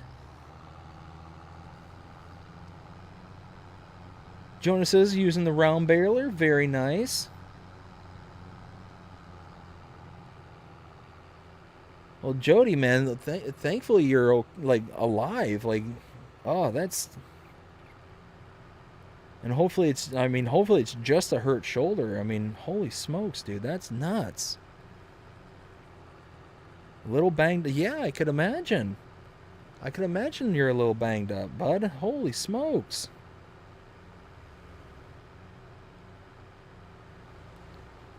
Well, again, thankfully you're okay. Turned it too sharp and it flipped. Oh man.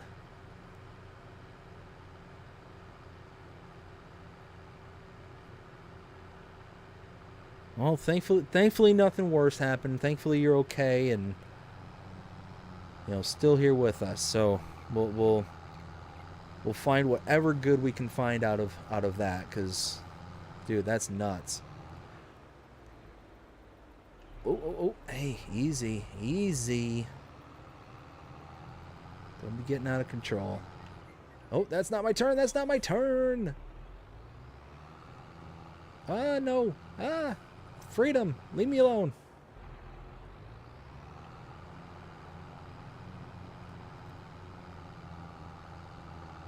Let's see. So let's get over, unload this. All right, so let me pose a question to everybody here. I'm using the equipment here that was given with the contract. Should I go ahead and just get the ridiculous equipment to be able to get through these contracts quickly? The potato contracts. I'll go ahead and post it in the chat there. Let me know what you all think. Should we just rip through the potato harvesting contracts and get through it, leasing out the equipment and just kind of go from there? Or should we just keep on keeping on? Should we just keep on plugging away and getting this the legit way?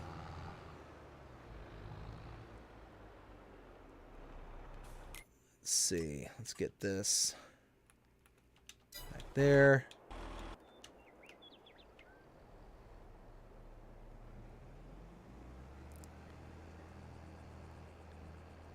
Let's see. Let me catch up with the chat here once I get this all taken care of.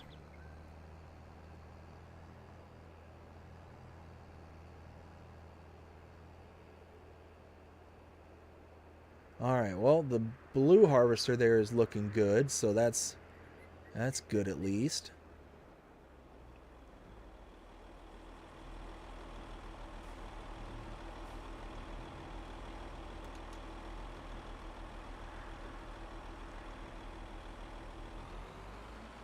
There we go. All right, so we've got Jody saying, Bass in the truck might be totaled Get rolled over two times. Oh man, Jody. Like I said, bud, I'm just glad you're okay. You know, yeah, you're in the hospital, and I'm sure you're hurt and all that, but man, something like that could have certainly been a lot worse. So, you know, thankfully you're okay, bud. I'm glad to hear that at least. Holy smokes. Pyro Gonna Flame, how are you doing today? Hopefully you're having a fantastic day so far. It says, hello, gaming. And let's see, Jody says, I was trying to avoid another oh man, see that's even the worst part about it too, is that you got other people that, you know, downstream just affects the driving. Man, that's Jody, I'm sorry, bud. I am so sorry. Real Fanning Jonas says, fast farming, yes. Jody says, I'm in a little pain. Appreciate it, buddy. No problem, bud. Lise. Daniel, hey, how's it going? Hope you're having a fantastic day so far. Says, what up? Will says, keep going with the legit way. So we got two Lise, and let's see. Ken says, couldn't hurt BDD. So I think that's three Lise. Jody says, yes, rip through the potato contracts and be a good thing to make it easier.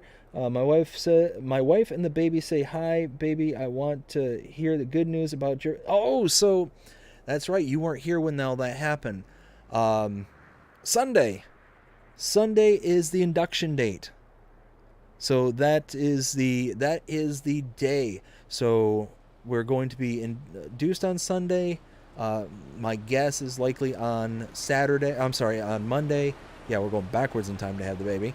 Likely sometime Monday is what we're going to be looking at. So that also means that we're going to be taking our leave of absence here of the channel for a little while. I don't know for how long, but once we kind of get into the routine and kind of learning how things go, we'll be making our return back here to the channel. So that is the unfortunate part of having the baby, but it is far more a blessing than it is the regret. You know, going to be hanging out with the family, get to take some time off to be able to spend with them, so that's going to be nice. Got the paternity leave through work, so looking forward to that. Let's see, where's the other... Oh, there it is. Let's see. And tell the wife and kid that I said hi as well, the missus too. I will speak on her behalf, even though that she went to bed already. Ken says, but the final decision is yours to make. Pyro Gonna Flame, actually it's 10:25 here, so it's tonight, not today. Oh, okay. And we're let's see, 10:25. So what? You are an hour behind. Okay, so you're in the central time zone.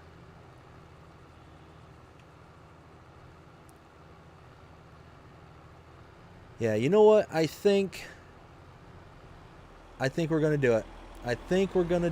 We're just gonna go ahead and get through these contracts. It's gonna be a lot easier at the end of the day. Let's see, let's turn the worker off. Okay, so first off, fold that.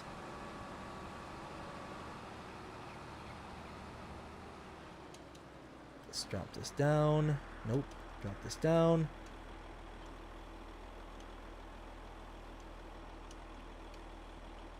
Oh my goodness.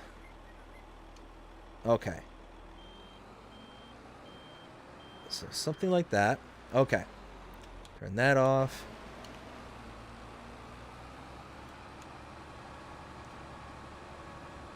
So what we're going to do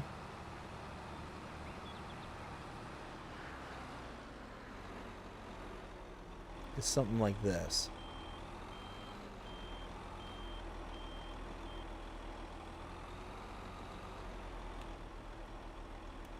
Unfold that. All right, so we are going to go ahead and do this. We're just going to rip through this. 5 million liters. We don't need the ridiculous speed one, because that's going to be Oh, it's not that much more. 2,500 bucks. Why not? And here, let's make this one a different color so we can tell. Oof. Oof. There we go. 12 grand. I can afford 12 grand.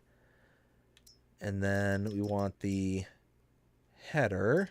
Ridiculous. Red light. And... Nope. Come on.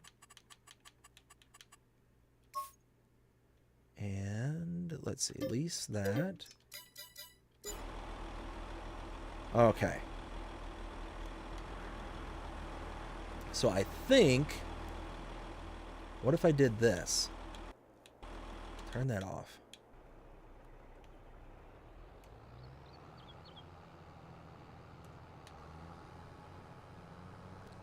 Can we? I don't know if this is gonna work.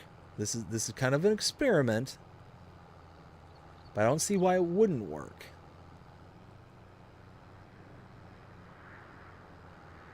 We're gonna go load, load, load. We're gonna get a trailer as well. That's the ridiculous capacities.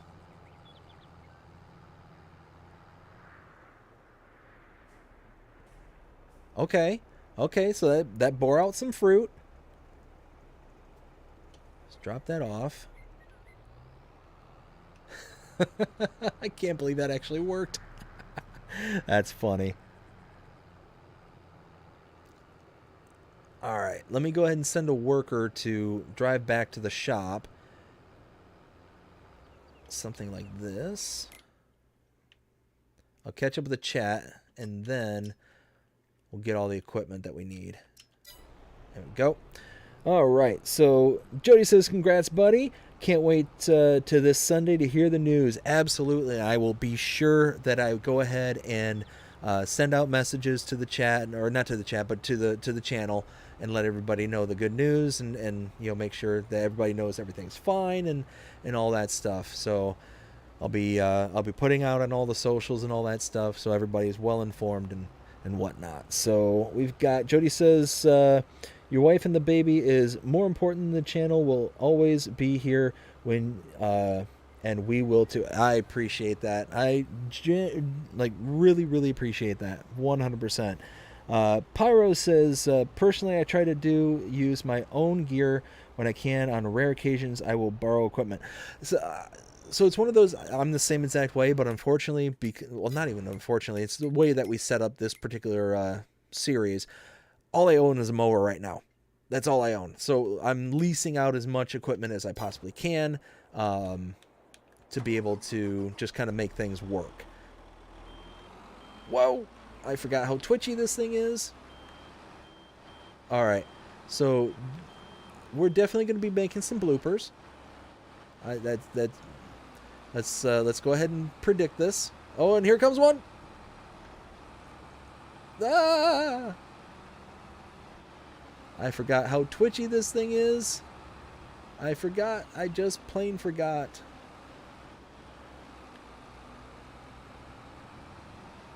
Oh my goodness. Avante! Let's go! Whee! Oh my goodness! What is going on? Alright, whose brilliant idea was it to get this? Oh wait, it was mine. Oh my goodness, why? Oh my. Okay, so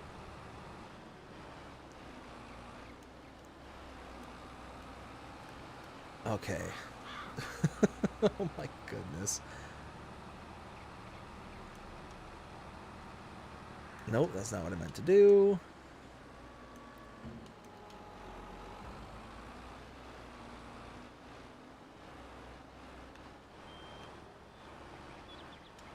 Nope, still not meaning to do that.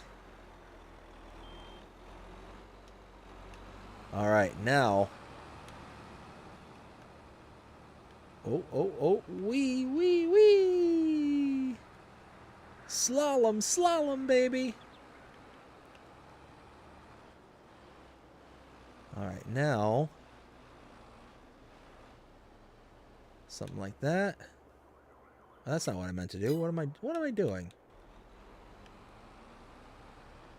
All right.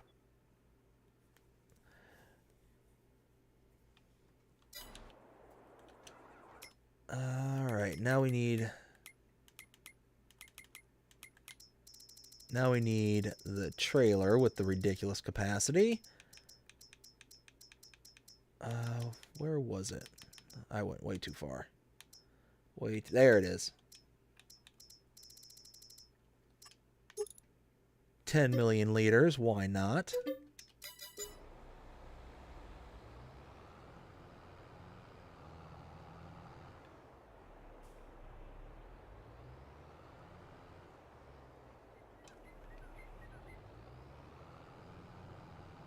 All right, so now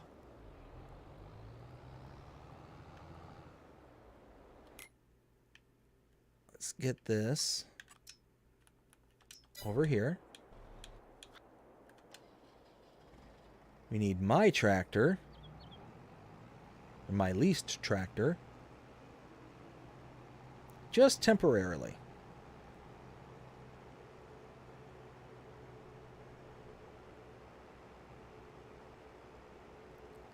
And then the fun can begin.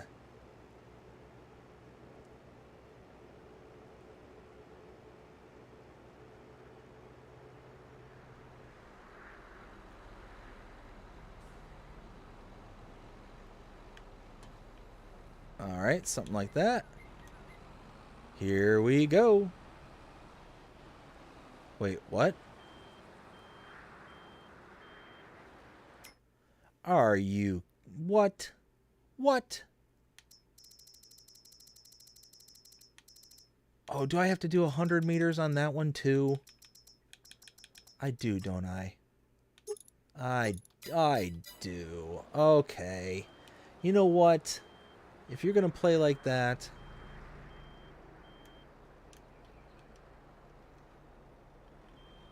Fine.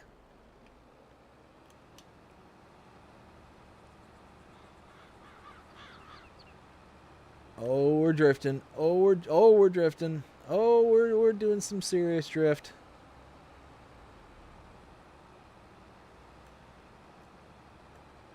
Oh, no, no, no, no, no, no, no, no. Whee! All right. I will never, ever, ever, ever, ever again get the ridiculous speed version of this harvester. That's never going to happen ever again. Not going to happen. This thing is way too twitchy. Way too responsive. All right, now...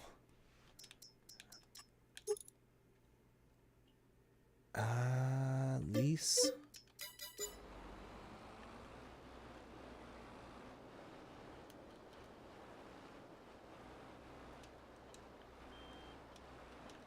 Oh, come on now. All right.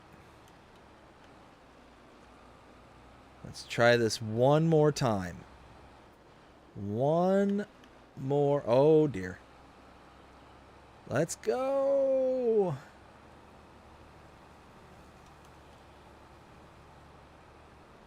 No, no, no, no, no, no, no, no, no, no. They say turn into the skid.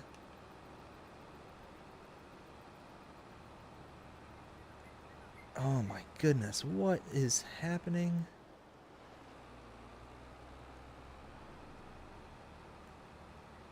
Okay, well,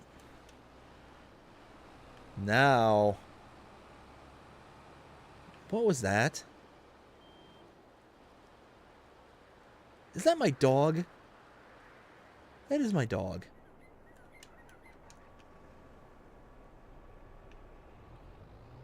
All right, well, let's at least get cartception going. Go right to go. Oh, no. All right, here we go. Unload into a cart to unload into a cart to unload into a cart.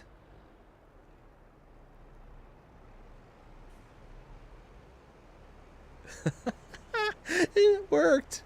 That's funny.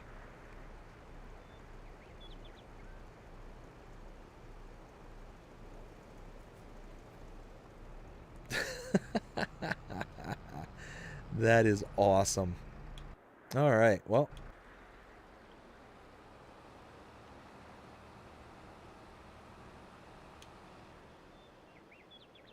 And I'm harvesting stuff from the other field. I don't even mean to do that. No, too quick. Too quick into the corner.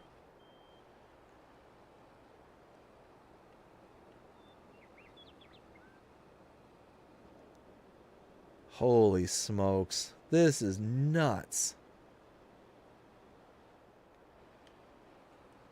Oh, no, that didn't mean to do that again.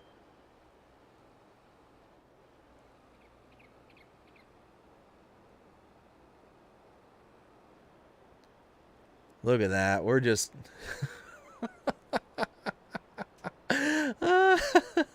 this is nuts. This is crazy.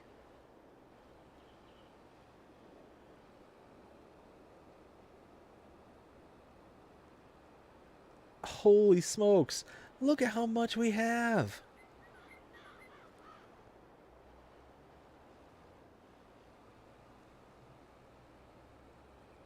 That is ridiculous.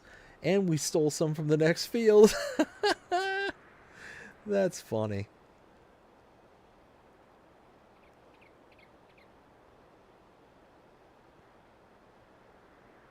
Wow, this is absurd. Just absolutely absurd.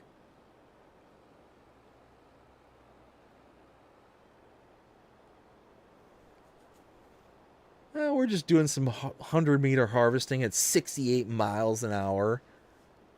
Nothing to see here. Nothing to see here. Doing some drifting on top of it. Wait a minute.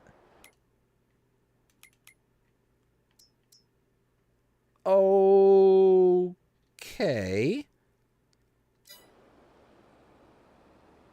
So apparently this doesn't work as good as I thought it did.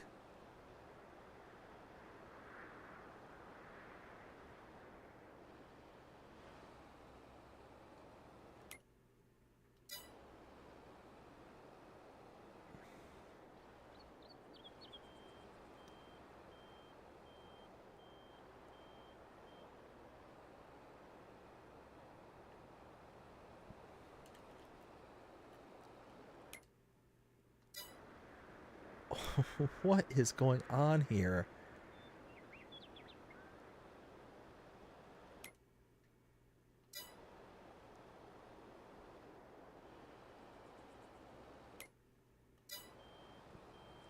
I just want to make sure I get everything, but I mean, I'm missing like a ton of product.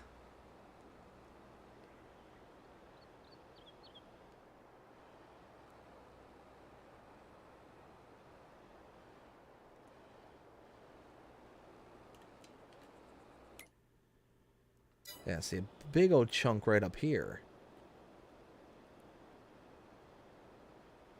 It's like it harvested the tops, but it didn't actually harvest the potatoes.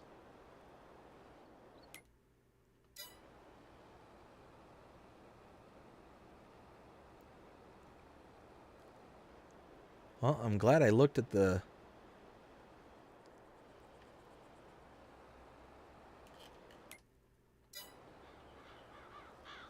So we would have missed out on a ton of product.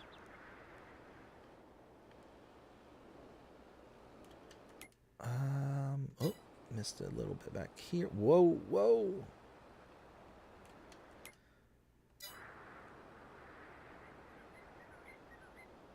There we go.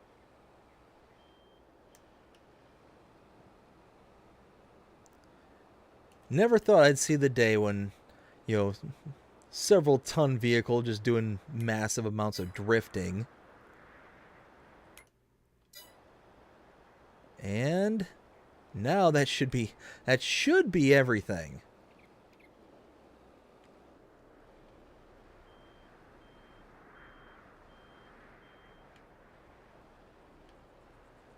Oh dear. Stop it.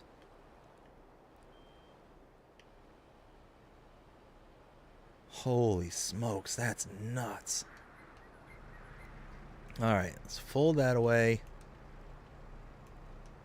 Nope, meant to fold that. Alright, let me catch up with the chat real quick before we really get it going into the next one, because holy smokes. Where was I?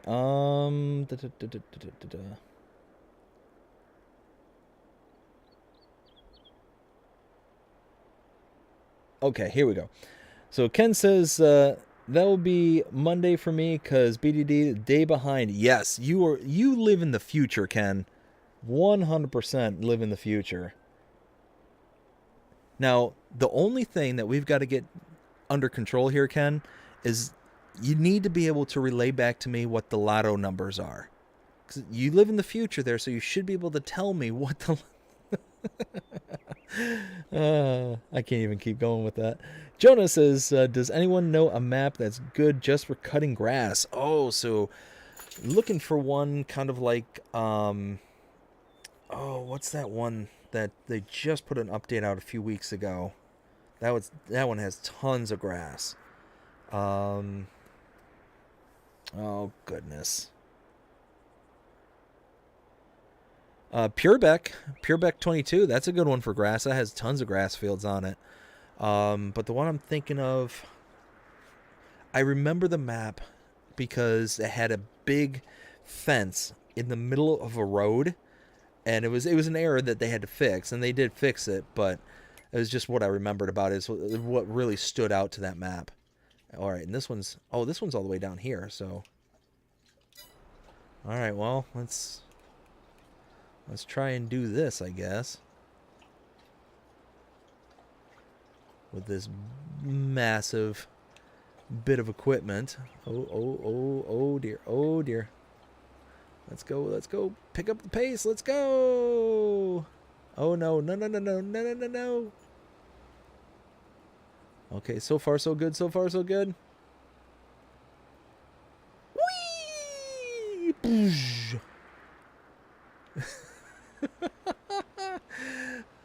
Who knew that we were Evil Knievel? Oh. I liked it when we were making the jumps, not running into things. Oh wait, is that the field? Oh, that is the field right there. Okay, cool. Let's unfold.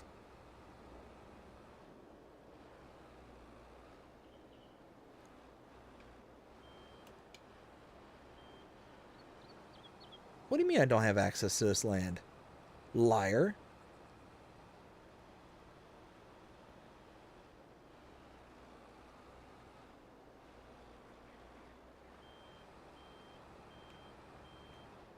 Whoa.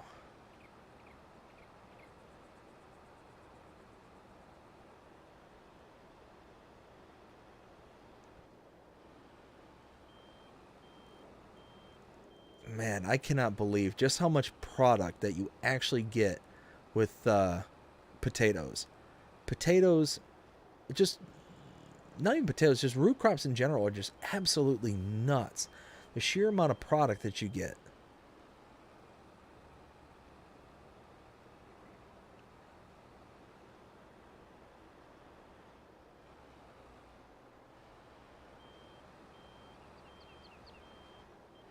I feel like I'm missing more. I am. Why am I missing so much product?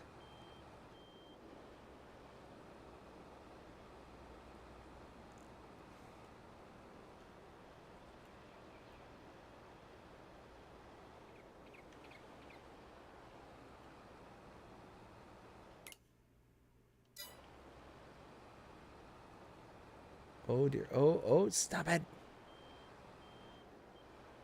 Okay. Yes, never again am I getting the souped up version of this.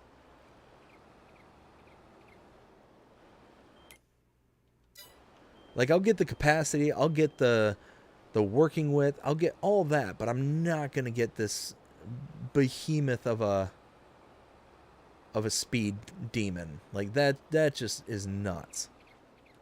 All right, I think I got everything there.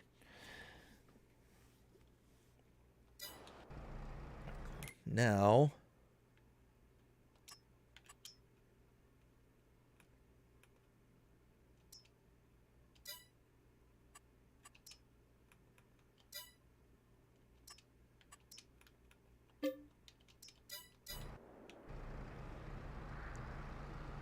all right, well, it doesn't like that.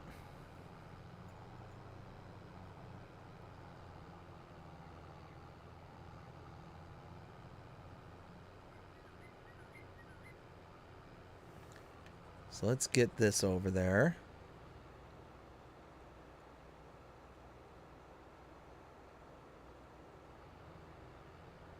Man, 156, no, that's 1, 2, 3, 1.5 million liters. And that doesn't include the other field that we just finished. I'm curious how much we're going to get on the end of this. How many potatoes we're going to end up with. It's going to be nuts.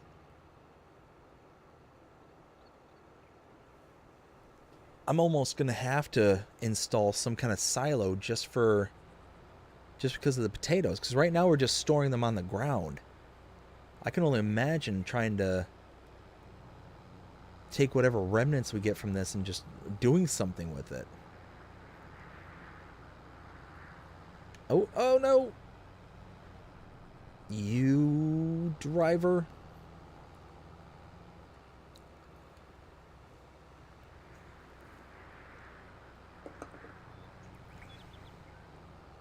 Oh, there's another sign. You figure if there was like consequences for ripping out signs and like a financial penalty or something like that, the $100 and some odd thousand I made on just the first contract alone would be negated by all the signs and repairs I'd have to be making.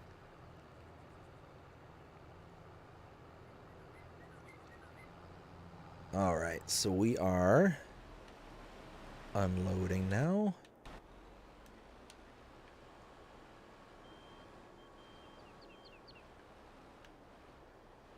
There we go. Look at that. Whoa, 2 million liters. That's nuts. Holy smokes. All right, let's get over there. I'll catch up with the chat real quick, and then we'll unload. We'll see what we have as our remnants. What are we going to have after everything's said and done? Let's see. Let's pull in here.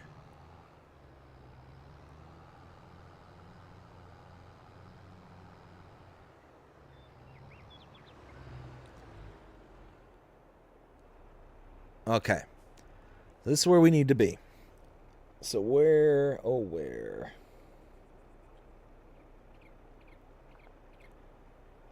Jonas, nope. Pyro says, so what are you playing on? No, so I'm not on PC. I'm actually on Xbox. I'm on the Xbox Series X is what I'm playing on. Todd says, you can blame me, maybe not so much Hammer Down. But come on, Hammer Down is fun. I mean, you saw me do the Evil Knievel. I mean, would you have it any other way? Ken says power slide with a harvester. Cool. Yeah, right. 100%. Will says just off field 10 I got 179 bales. Very nice. Jody says I love the more realistic mods. I've been playing on the French map here lately. Oh, very nice. Yeah, Pelligny. That's a good map. Love that map. Jonah says, go right. No, go right to go left. Yes. Let's see. Ken says, "Do you get a bonus for finishing early?" Uh, More time. That's my bonus. The only way to do root crops. Yes. Yeah. Will says, "I'm heading to bed. I have to work in the morning. Have a good night, everyone." All right, Will. Hope you have a fantastic night. You take care, and we'll see you again next time. Let's see. Jonah says, "Owner of the field says it will take you hours to do it." Yeah, only if they knew. Ken says, "If you go above 50, you skip pieces of the field." Okay, wasn't aware of that. So now that I know, yeah. See, that just rooted in my that or not rooted. That just cemented it in my brain. No longer am I going to be getting that ridiculous speed. Everything else is fine to upgrade and to make the capacity, make the working with. No longer the speed. I'm convinced that's just dangerous. It's, you know what it is. Who here has seen the old? It's an old TV show from back in the 90s. It's called Home Improvement with Tim Allen, and there was like Jonathan Taylor Thomas. It was basically Tim Allen as the father of the household. He got his 3 boys, and then his wife, and I forget the wife's name. He had a neighbor named Wilson. Anyways, the whole shtick behind Tim Allen's character was that he was just this kind of, Mr. Fix-It kind of guy, but he was very bad at it, and he always wanted to take things and just soup it up to the next level. More power! He would always grunt and whatnot. Just all these kind of noises, like an ape kind of thing. He's like the primal man kind of archetype. That's what it felt like that harvester was featured around, is like the Tim Taylor special right there kind of harvester. You're just driving around going like Mach 1,000,000, and you're just doing your harvesting. I remember the episode where he built a lawn tractor, but it was a jet powered lawn tractor that was supposed to be a racing tractor. And he literally put a jet engine on this thing, and then he engaged the jet and just. But his whole thing was he'd get hurt every time he'd do these kind of projects. He'd always end up messing him up and getting hurt and doing all this stuff. Funny show. I miss it. It was a good one. It's one I need to look up and find and watch it again. Let's see. Ken says good night to Will. Todd says, you need to go back and watch Driver's stream from today. He showed off Chris's next mod. Oh, really? I'm definitely going to be checking that out then. Let's see. Todd says Grasslands. Benji says Alone in the World. Yes, that's another one. Calmland. That's another good one. Todd says slow down and watch your red line. It comes off too much due to the uneven terrain. Let's see. Giannis Stale Beats. There we go. Hey! Hope you're having a fantastic night so far, Giannis. Hope it's all going good.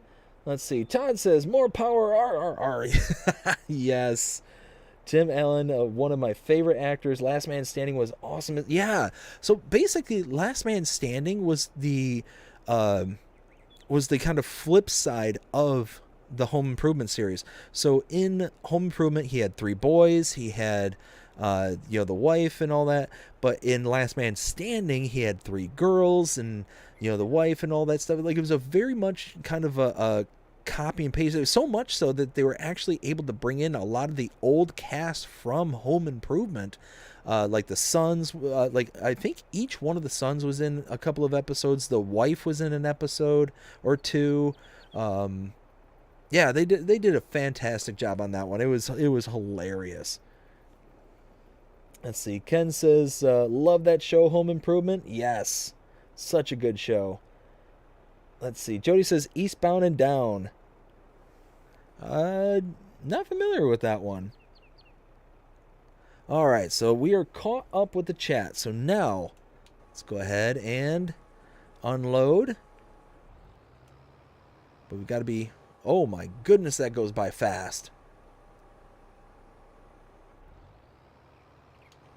Oh, that goes by so fast.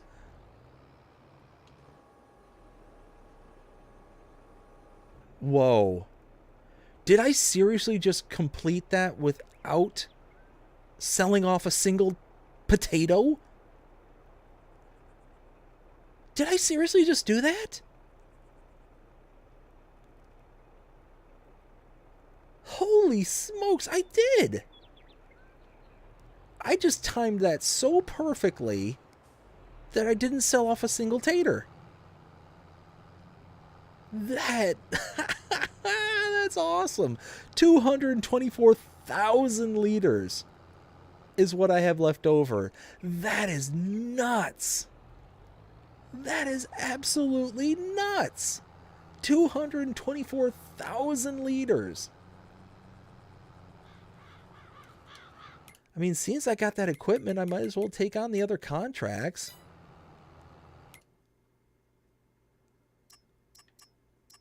Figure, what, red beet and carrot? Might as well. Jonas says, gonna be a good day. Yes, it is.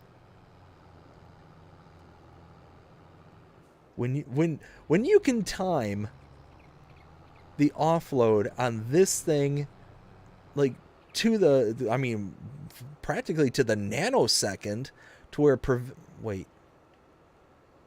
I think I might have harvested the neighbors. Oh, no. But when you can time it to, like, the nanosecond to where it doesn't offload a single beet into the payout, or a single potato into the payout, that is nuts. That just blows my mind. I mean, you all saw just how fast that was unloading. You all saw just how ridiculously quick. And the fact I completed the contract, completed the contract and didn't sell off a single potato. That just, wow. Just wow.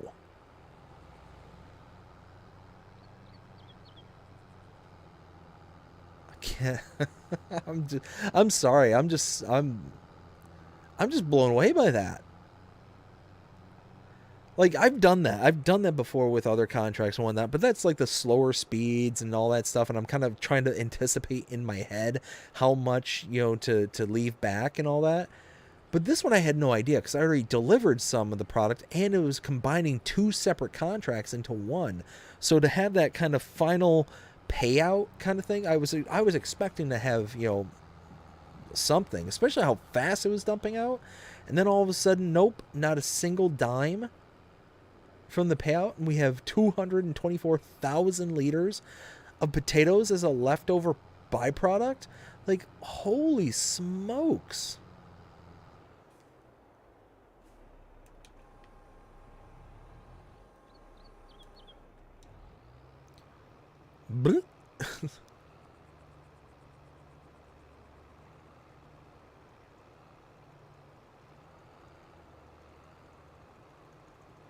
Like, you can see just how fast this is unloading. I mean, this is just nuts. Whoa!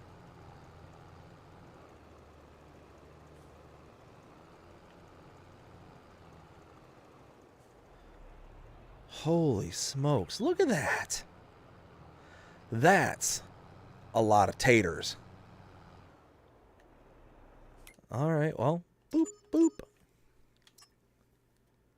Well, I mean, I might as well get these ones too.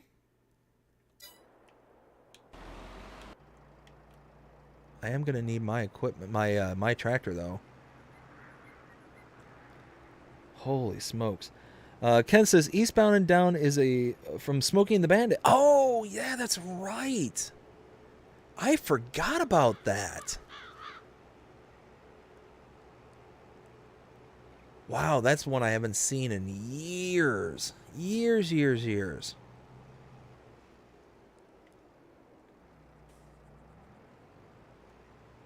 Alright, so this little tractor is not meant to tow this.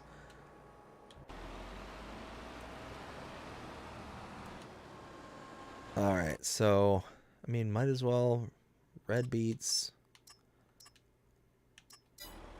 Holy smokes. We got cash. We got money. Oh, hey, here's one.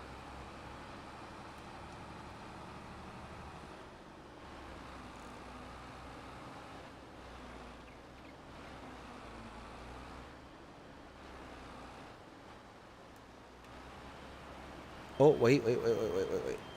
Oh, wait, it harvested. Oh, I figured it wouldn't harvest because I got the potato thing all hooked up on it. But yeah, it's harvesting.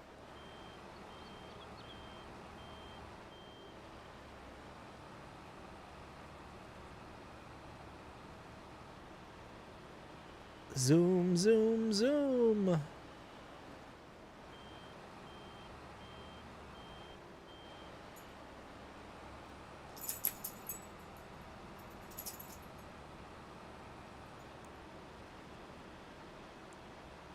Wow, this is just... Oh, you don't have access to this land. Liars! Oh, easy, easy.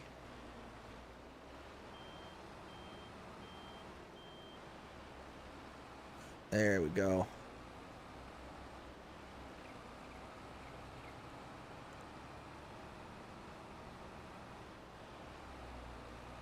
Oh, there we go. Ah, just a little chunk. Whee!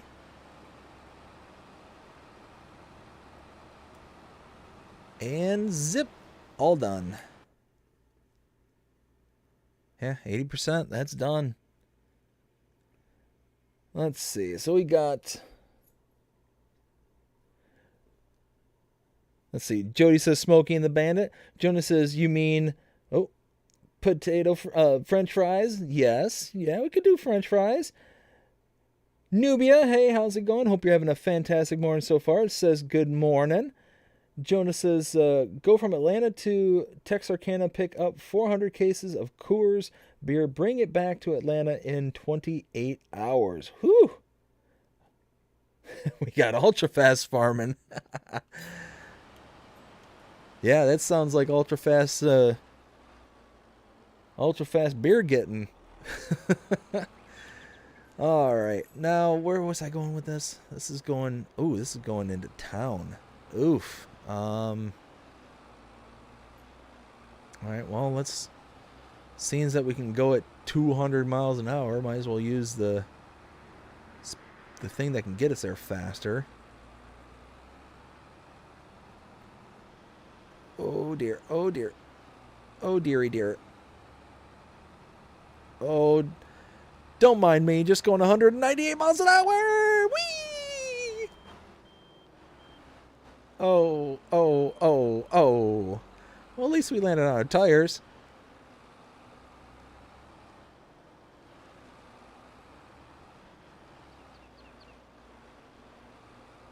Let's see. Can I snake this thing back here?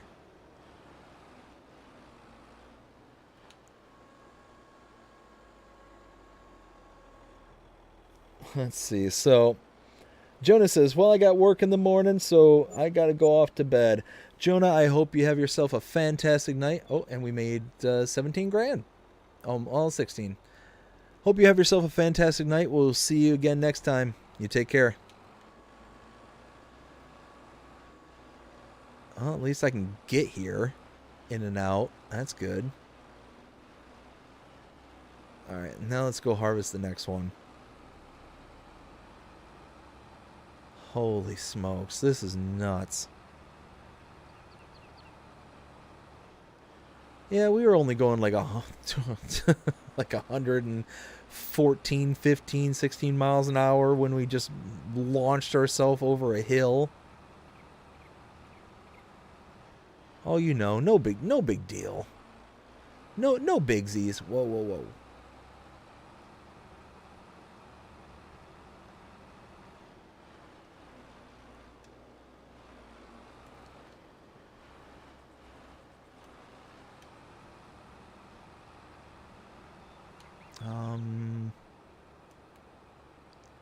Well, why did you harvest the... Oh, it's because I don't have it turned on. What? I thought I had it turned on. All right, there we go. Red beets, let's go.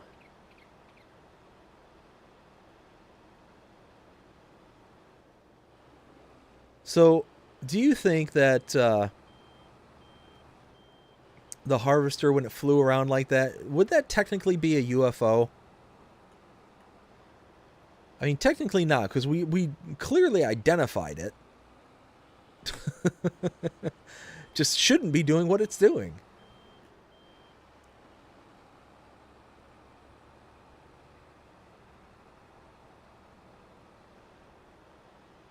Holy smokes. This is just nuts. Absolutely nuts. This mod, I've said this before, this is my favorite mod. This makes, I think, the biggest difference when it comes to doing a job. Like, by far and away, the biggest.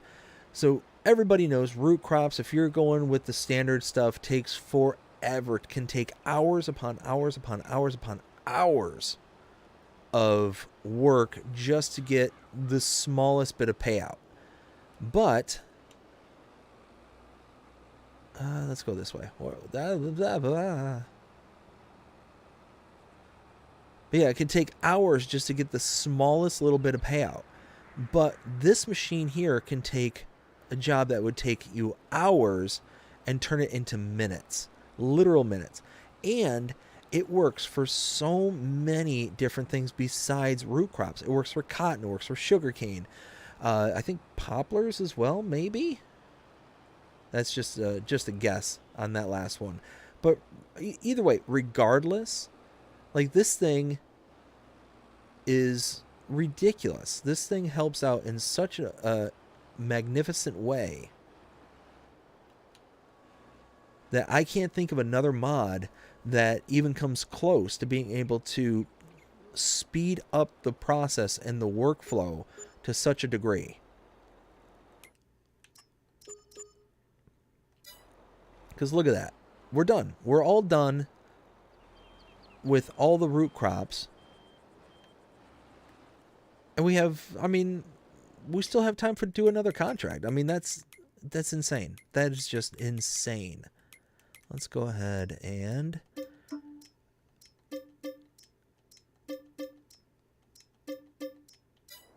just like that, returned everything. Let's catch up with the chat here. So we've got Jonas says, stay safe and stay happy, everyone. Ken says, low flying harvesters where the cops when you need to catch PDD. Yeah. Oh, with that harvester, they ain't catching me. They ain't catching me unless I do something so ridiculously silly, like flip it over and just, you know, at that point, just flip it over, land on my roof, and be like, you know what, y'all, just come get me. I'm just gonna wait here for you at that point. See, Benji says, take care, Jonah.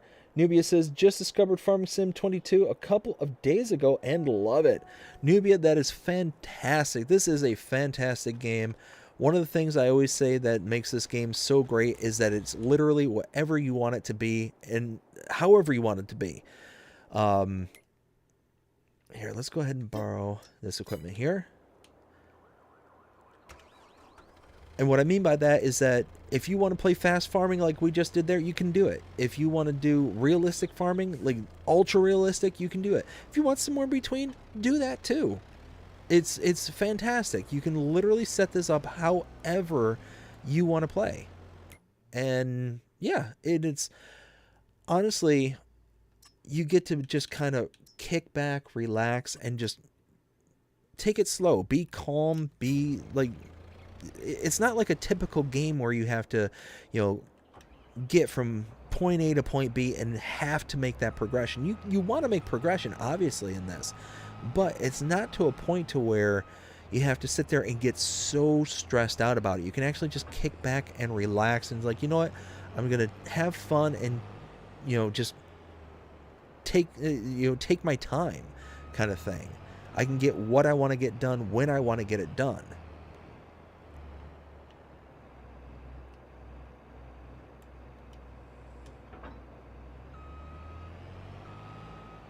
There we go. So now, like that. See, Ken says take care, Jonah. Ken also says too much helium in the tires instead of water. Yeah, 100%. Nubia with a smiley face. And Todd says, and the community of presenters, modders, and players are friendly and here to help. You know what, Todd? 1,000,000%. Yeah, 100%. This is by far one of the best communities I've ever been involved with. Just the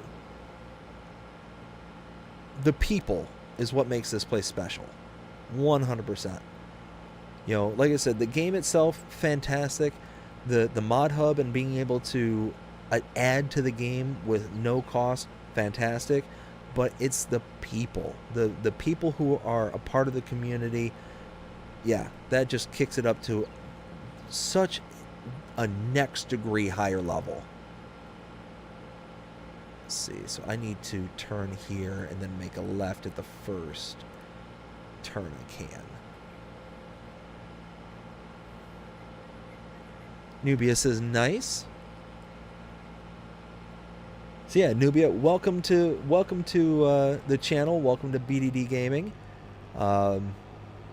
Like I said, if you got any questions or anything along those lines, feel free to ask, and you know, myself or anybody here in the chat will be more than happy to help out and, you know, do the best that we can.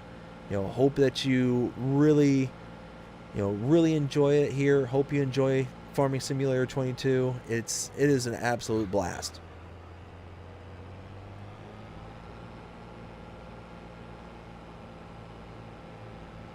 So yeah, we did a little bit of fast farming, and now we're gonna slow it back down. We're gonna get back to a little bit of sanity.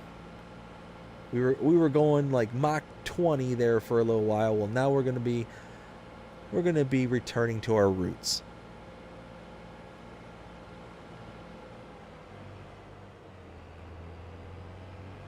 Let's see. Oh, this is the field. Where am I going?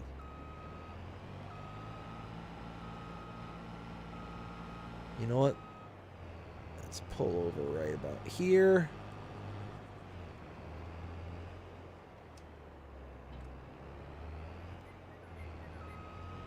Open this up.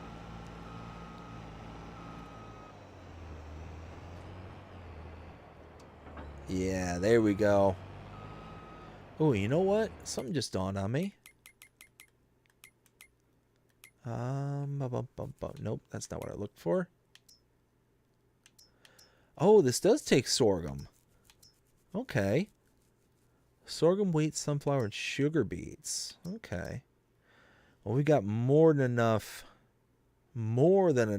potatoes. We're gonna have to figure out something to do with those taters, because holy smokes.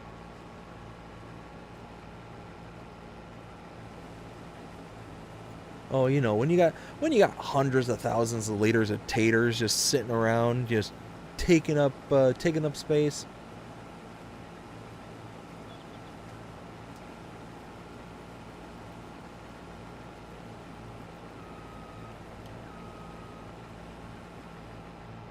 All right. So something like this, maybe.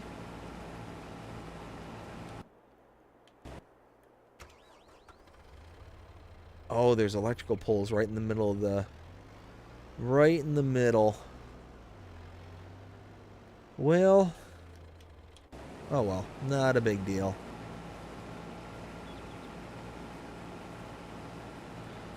Let's see. Todd says, Nubia, there are several YouTubers that have mod reviews, tips, and tricks. Nubia says, think this is going to be one of my streaming games, just chill. Hey, you know what? Nothing wrong with that whatsoever. This is a perfect game for it.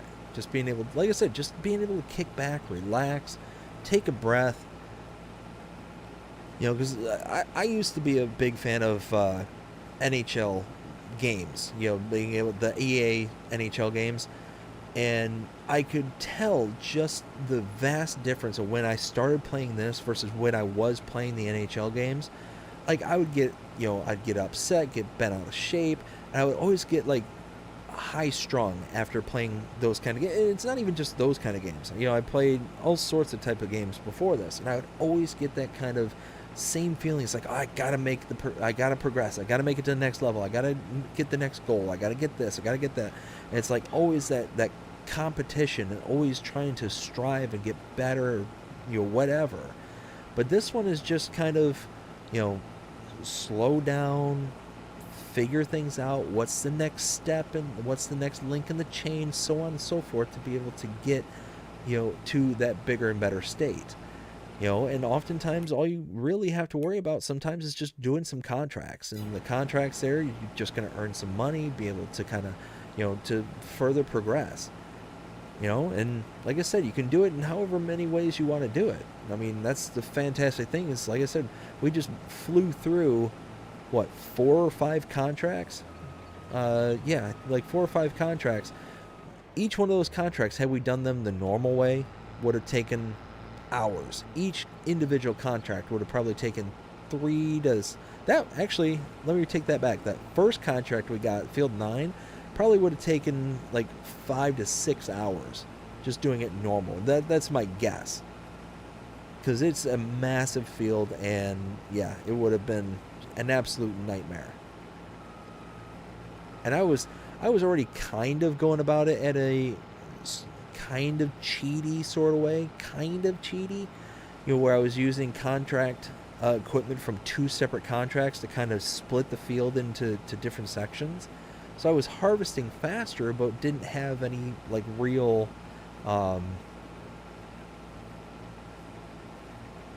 there was still going to be all the back and forth and all that stuff, and that's what was taking the time, was driving from here all the way down to the southeast corner of the map.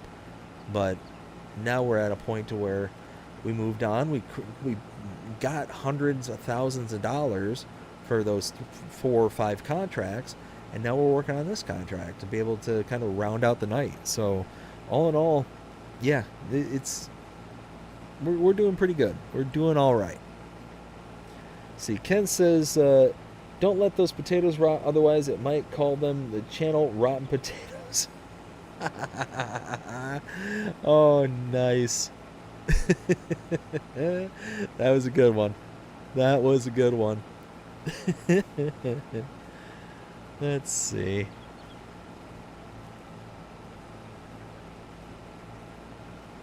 Let's, okay, we got all that. Perfect. Again, I want to give a huge shout out and thank you to everyone who sent in super chats this evening. I greatly appreciate it very, very much. Ken, Will T Gaming, and Rail Fanning Jonah, thank you all so very, very much. That means a whole lot to me. You know, I know that it wasn't my intention to tell a sad story or anything like that to elicit it. It was just, I just want you all to know that I'm greatly, greatly thankful for it. You know, got a lot of stuff going on, and just, it means a lot. It really does. So I wanted to thank you all again so very much.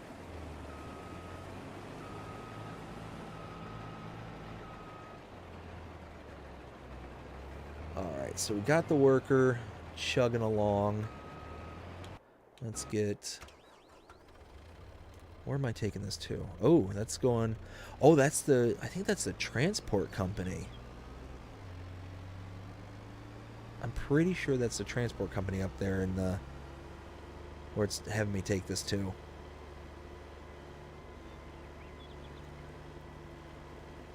Now see, for some reason, and I don't know why, maybe I'm thinking of FS19, but I thought when you had crop destruction turned on, and or field destruction turned on, that if you drove equipment, even on a contract, it would destroy the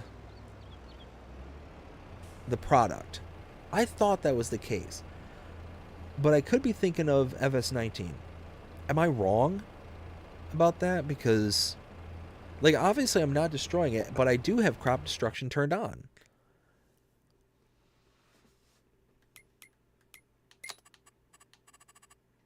Yeah, crop destruction turned on. So, I don't know what the story is with that. It just seems weird. Daniel says there's a mod in underground storage silos. Yes, I think I actually have that installed.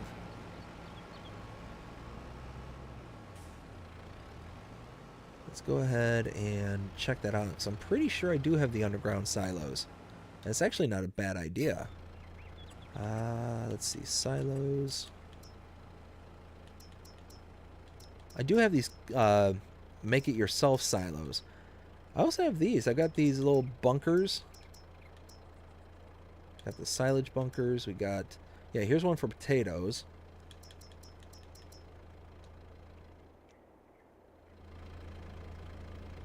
So could do something like that. It's only like 2,500 bucks. But yeah, oh wow, what are these? Oh, these are the bunker silos for all the in-game root crops. And I think, or the in-game crops. Isn't there a way to make, yeah, compost. Compost silo. What's this? Grain storage and shredder. Oh, that's the big facility back at the, wow. Back at the farm.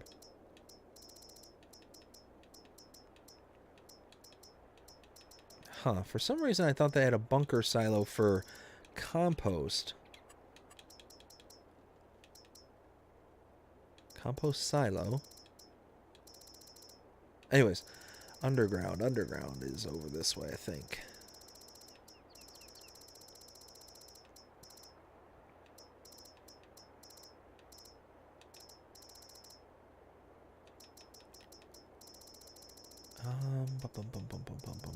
Let's see.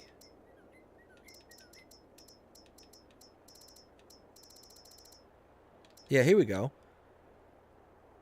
Yeah, bulk storage. Yeah, okay.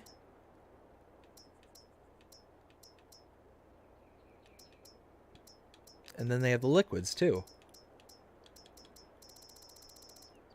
Huh. Oops. Okay, so they're chugging along. Yeah, so let's keep an eye on this one. Because that way we can try and avoid that pillar, the electrical line there. We'll be able to work our way around it. No, come on. Keep going. Nothing in front of you. There you go. Now you're talking. See, now we've got almost $500,000. We're actually going to be able to start doing some stuff. We're actually going to be able to really start making some headway. You know, maybe we'll start getting some cows. I mean, you know what? Let's go back to the farm. Let's go back there really quick. Yeah. Nope. There we go. Yeah, so you can see we've got all the components to make TMR. We're just waiting for these grass bales to turn. 10 grass bales, 6,500 liters each. We just need them to turn to silage. Once they turn to silage, we're going to be good to go. We got tons of straw. We got a fair bit of hay. We just need to get there. It's going to be next month. So we could do cows. We've got to get all the other base components to make our pig feed. Once we get the pig feed, then we'll get pigs. We'll rock and roll with that.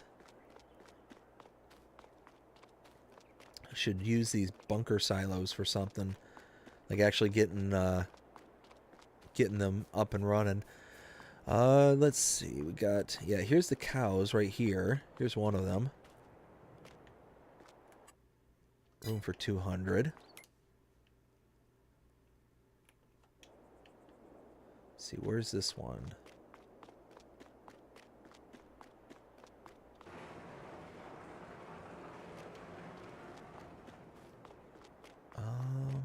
There it is. 300. So you can have 500 cows here on the farm. Okay, these are the milk triggers right there. Is this... Which barn is this? Where's it? There's 2. Okay. So is that one 1? That is 1. Okay. So these are both the milk points here. That's the only kind of confusing thing about this farmyard is that you've got all these different trigger points. So you've got, like, this here is your slurry point for your cow barn. This is cow barn number 2. So it's this one back here. Cow barn number 1 slurry point, I think, is this one up here.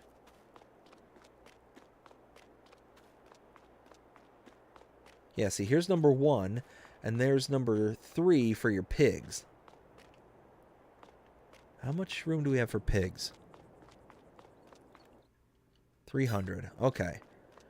So yeah, I mean, we've got stuff to work towards. We got a bunch of stuff.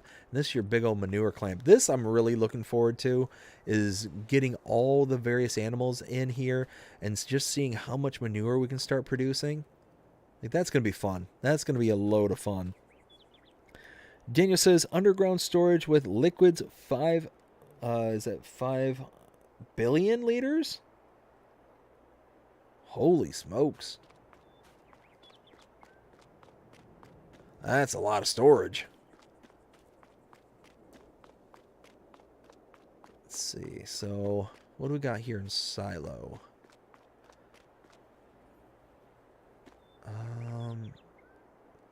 Wheat, oats. Oh, almost full.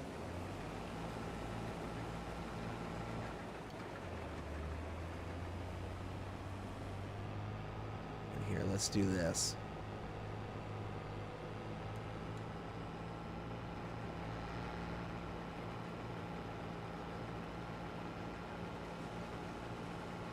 So I think...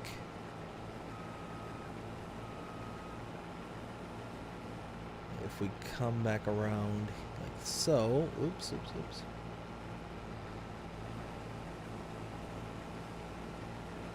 There. Oops, didn't mean to turn that off.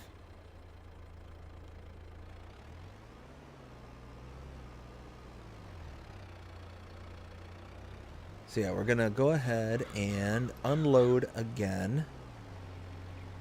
Let's see, where's this? Okay, yeah, so that's going to transport. So yeah, we got so much that we can be doing. I mean, we got equipment that we can buy. We've got, we got soybeans that are getting ready to harvest here in the next few months.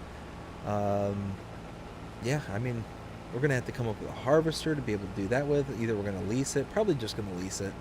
You figure, no sense in burning through all this money all at once.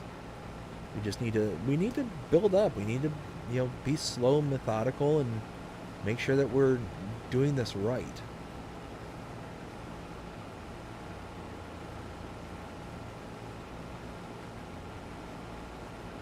Finish unloading this.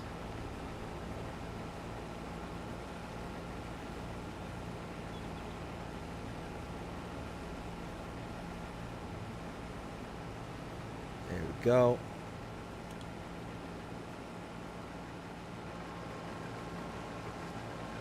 Let's see. Nubia says, I'm going to tune in when I can, those time zones. Awesome, awesome.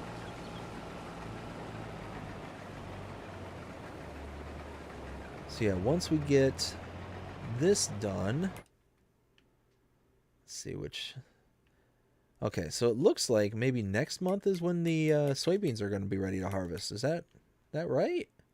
Soybeans next month in October. Nice.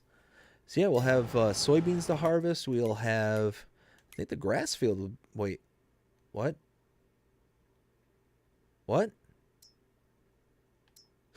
Oh no! I almost forgot. I forgot we had oilseed radish in there. Oh, that's right. We've got to plant. We got to plant stuff. Oh, no, I almost forgot about that.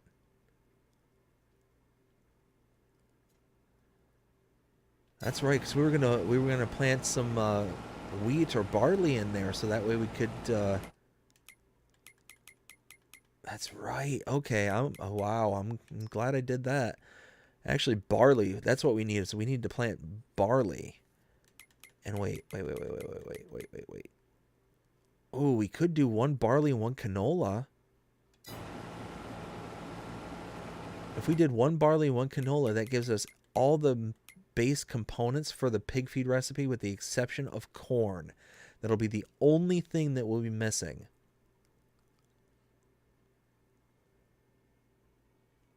And then we'll be able to make pig feed. So that would be huge. If we were able to mix pig feed and be able to have it on hand, we'll be able to really start rocking and rolling, getting the farm up and running. Oh, is it going to go? Is it going to go? Yeah, there we go. Nice.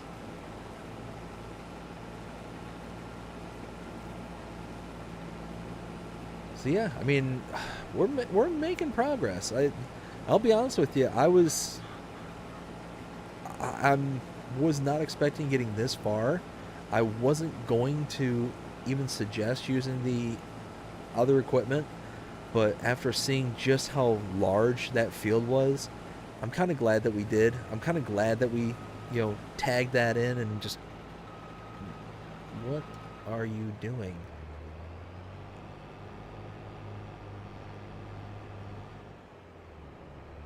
I mean, could you imagine if we had, we'd still be working on that first potato contract. There's no doubt in my mind we would still be working on it right here, right now. And it's already, what, 12:30 my time? Not only were we able to do the 2 potato contracts, we were able to do a carrot contract, a red beet contract as well, rip through those. We were able to do a couple cultivating, a weeding. And now we're here doing a sorghum. Which, it wouldn't be a bad idea. It really wouldn't be a bad idea just to try and get both of these recipes to run. Because that would be a much faster way. You know what? Oh, I don't have any. I don't have a wagon.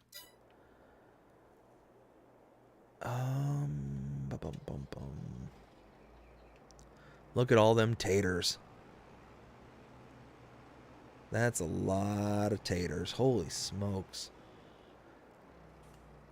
What productions do I have that could utilize potatoes?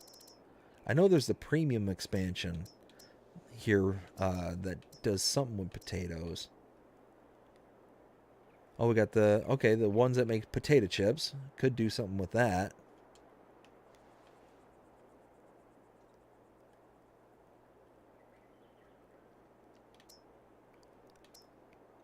We got the soup factory too.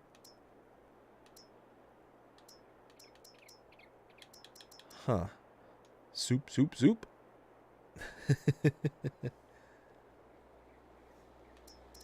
Let's see, what other things do I have with potatoes?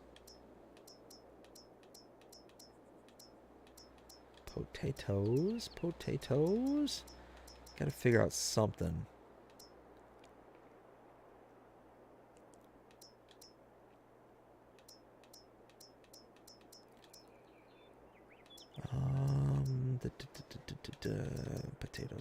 Potatoes.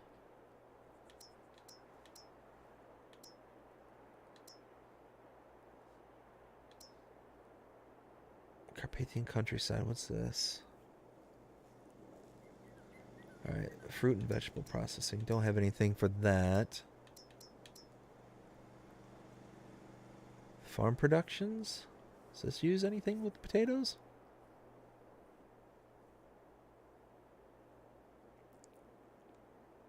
No, not really. Farm supplies. Farm productions. Let's see.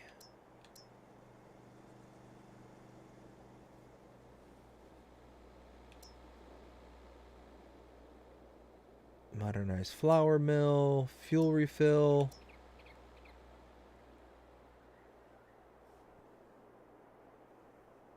Now we could use the fuel refill refinery. Could do something with that. Grain mill extended.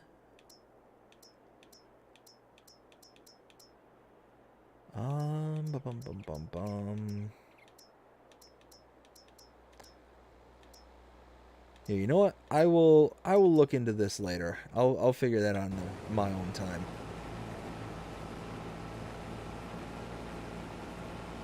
All right, so we are just about done here. Let me just confirm.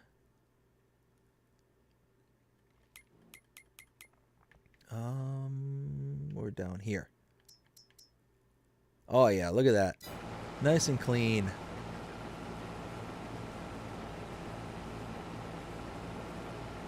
Just picking this clean real quick. All right, there we go. Now let's run over to, wait. Did I miss some? Yeah, we sure did. All right, well, let's put this away.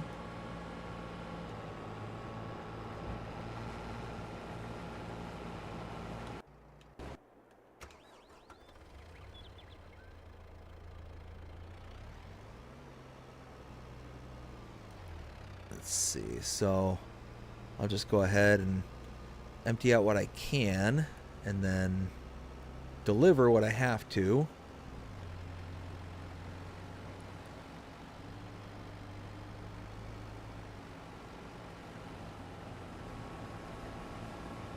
There we go.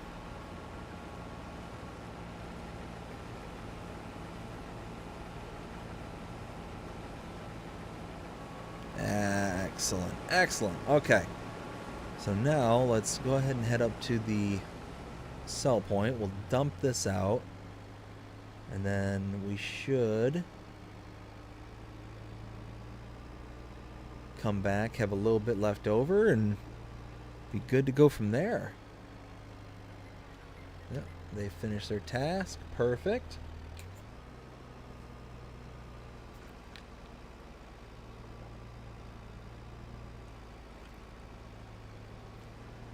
Come on. Let's go. Here we go.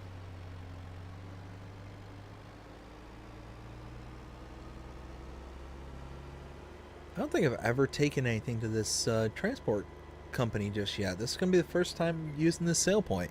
That's kind of cool.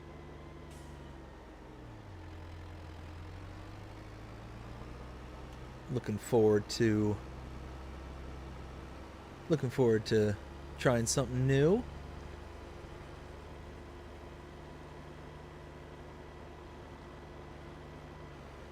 Alright, watch out for that train. You never know when that train's going to come after us again.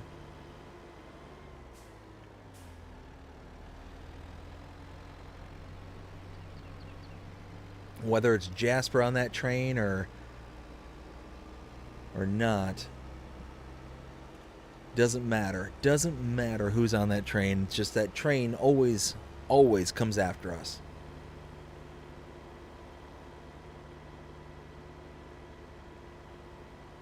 Alright, so... Oh, wait a minute. This one has like the multiple sell points like the other one down south does. So where do I take it? Whoa, whoa, whoa, easy. Is it the... No, I have been here. Is it this part here? I think this might be where I need to take it to.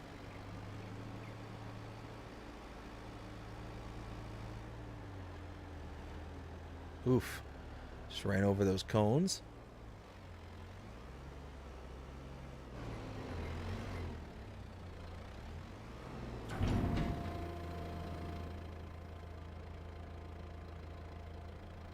There we go. Let's dump this.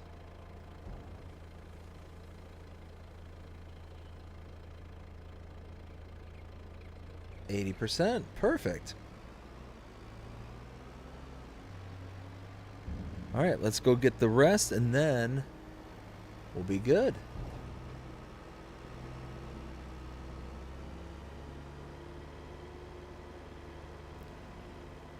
Oh, I looked over at the wrong chime. There we go. Come on. There. Okay. Let's see. Saskatchewan, hey, how's it going? Hope you're having a fantastic night so far. Edmonton Oilers won today in the Western Conference Finals against Dallas Stars 5-4. Very nice. Very nice. Congratulations. Sounds like an exciting game.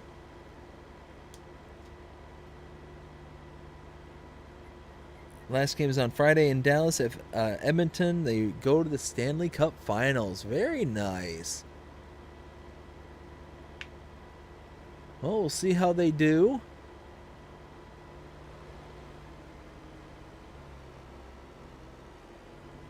Yeah, because I think it's what? It's Edmonton versus Dallas, and then there's the New York Rangers versus the Florida Panthers. So yeah, it's shaping up to be a good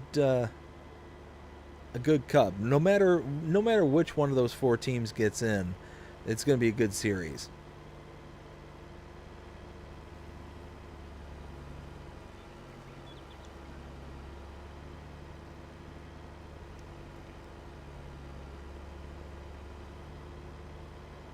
Saskatchewan says, "Let's go Panthers." Yeah, out of all those teams, like out of the Rangers or the Panthers, I'd much rather have the Panthers than the Rangers. Just really anytime I can avoid seeing another original six team go into the finals, I'm okay with it.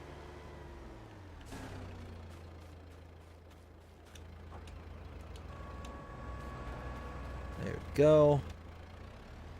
All right, let's unload this and figure out what we have left. There we go.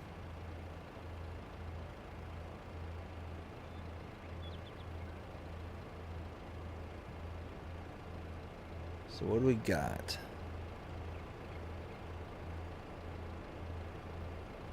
Where's going the Cup Finals going to be played in?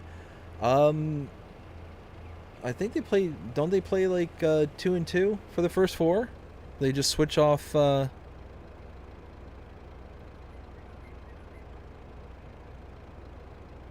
we go. 7,108 liters. Why do they have series in playoffs? So basically to make it like a best of seven, so that way back when it used to be just whoever won I think it was like 4 games, but it was like 2 teams that got into the playoffs. Essentially is the way it worked. It wasn't even a playoffs. It was just who made the postseason, and then he played whoever won 4 games, I believe is what it was, and then it grew from there to whoever won 8 games, and I think it was 4 teams that made it into the playoffs. And the only reason I know that part of it is because the Detroit Red Wings has a mascot, Al the Octopus. And the reason that it was an octopus is that back in the 50s, a local fish store owner went to the game, and he took an octopus and threw it out on the ice, and it was supposed to symbol the 8 wins that were needed in order to win the Stanley Cup. So as far as I'm aware, there's always been like a series. It's just how many teams were involved and all that stuff, and it just makes it to where it's not just like a one and done kind of thing. I mean, ultimately at the end of the day, it's to get more fans into the prolonged exposure without being so long that people kind of lose interest, kind of thing. Doing like a best of 7 kind of series, kind of makes sense, because that allows the owners to sell more tickets and get more interest over a longer span of time. Oof, easy.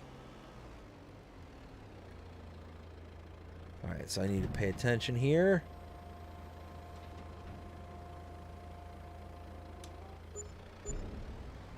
All right, 2,273 liters. Let's get this back to the farm, and then we'll go from there. And I'll catch up with the chat in just a second.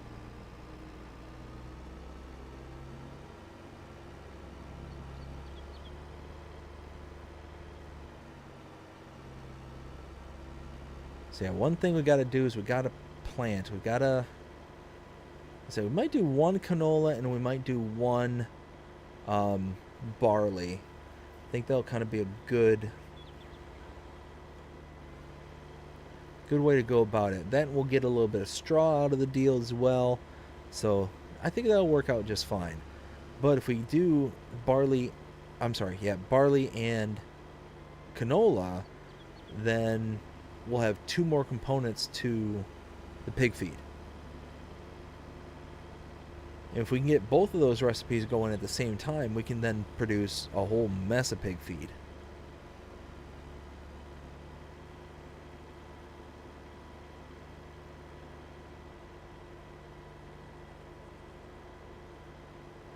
Oops. All right. Almost back to the farm. I'll catch up with the chat.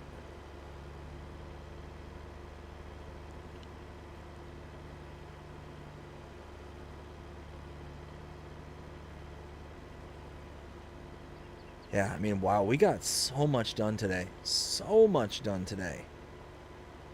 Way more than I thought we were going to. We did get a little cheaty though, but that's okay. That's okay. I don't think that that neighbor's that neighbor who owns that field there is going to be too pleased with us, but that's okay. Just some early harvesting. It's fine. It's okay. All right, here we go. Drop that. All right, so we had Todd says, see, and I see it's just wrong cities who never get cold enough to get snow or ice play hockey. LOL.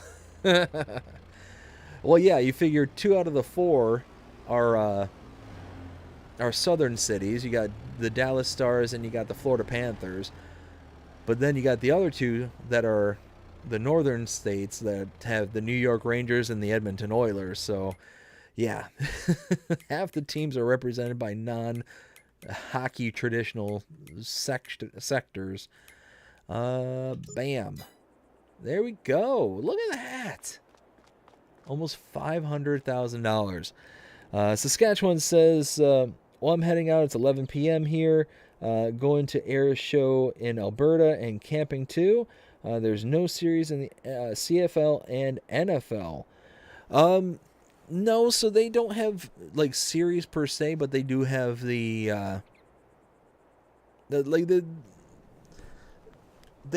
do like the best of kind of thing. So one of those kind of a one and done kind of thing. But you also figure that in football they only have like 16 weeks for actual gameplay and all that stuff. So it's really not a prolonged season or a prolonged event, all of its own. So, but you look at baseball, I mean, baseball, you play, 4-game series for every single team, every single kind of part of the calendar, and then you got the post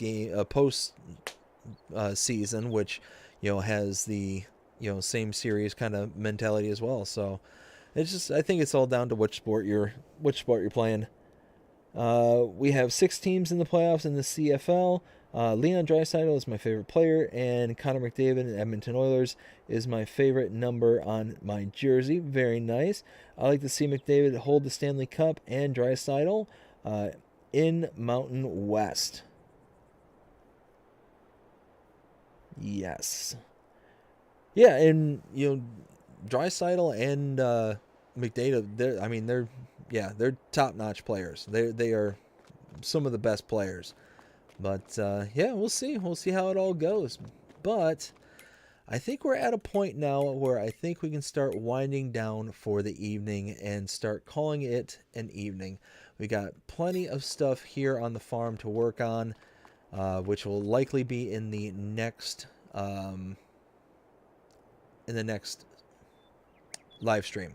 We'll be able to go through and start planting, and then we're going to have to do it relatively quickly because we do have, you know, relatively decent sized fields, but we have to be able to get them planted with stuff here and now. Otherwise, we're going to miss out. So let's see. So yeah, we almost missed out on the canola, but we are right at the beginning of the barley and wheat. So I think that's going to be a good thing. Yeah, we'll do barley. We have wheat already. So we can do barley and we can do canola. That'll get us 3 of the 4 components that we need for the first recipe. All we'll need is corn. Is there a corn harvesting season coming up? There is. So that means that hopefully contracts will be available for next month. If that's the case, then we'll be in pretty good shape at that point. We'll be in really good shape, actually. So yeah, I think this will be a good place to leave it. I think we got so much done today, and you can certainly tell based on all of this. Look at this. That's a lot of taters. That is an absolute ton of taters. Ugh, love it. Absolutely love it. Let's see. Ken says, best wishes for Sunday, BDD. Thank you, Ken, so much. Again, just a friendly reminder. Sunday is my wife's induction day, so we're going to be having our second daughter. Sunday, Monday-ish. And there is going to be a hiatus here on the channel. It's going to be temporary. It will be coming back, but it's just going to be, you know, an undetermined amount of time. I wouldn't imagine it being much longer than maybe a week. It's just a guess, but I'm not going to say for certain just because, you know, you never know what's going to happen kind of thing. So, you know, not trying to breathe anything into existence, but certainly, you know, you never know. You never know. So one of those that looking for it to be roughly around a week. But if for some reason she's not, you know, getting the sleep that she needs, or, you know, things are kind of wishy-washy here at the homestead, then obviously the home is going to come first and kind of go from there. But I hope that when I return that you all will be there to greet me, and yeah, we'll continue to have a good time. We'll continue to grow the channel and kind of go from there. Again, I want to give a big thank you for all the people who gave super chats tonight. It means a lot. It helps out a ton, and yeah, just very, very grateful and thankful to each and every one of you. I had an absolute blast tonight. Ken says, take care, everyone. We'll catch up with things when things have settled down. Yes. I will certainly let everybody know how things go with the baby. I'll let everybody know how things go with the tree and the neighbor and all that stuff. Try to figure out how things go from there. Yeah, there's gonna be a lot of things up in the air, but we'll land on our feet. That's the one thing that we will always do. But again, thank you all so very, very much. I had an absolute blast hanging out with y'all tonight. I hope that you all did too. I hope you all enjoyed it. If you did, please show me by liking, sharing, subscribing, following, commenting, doing all the things the algorithms enjoy you doing that shows you're engaged with this channel, enjoying the content. And that being said, hope everybody has a fantastic day. Take care.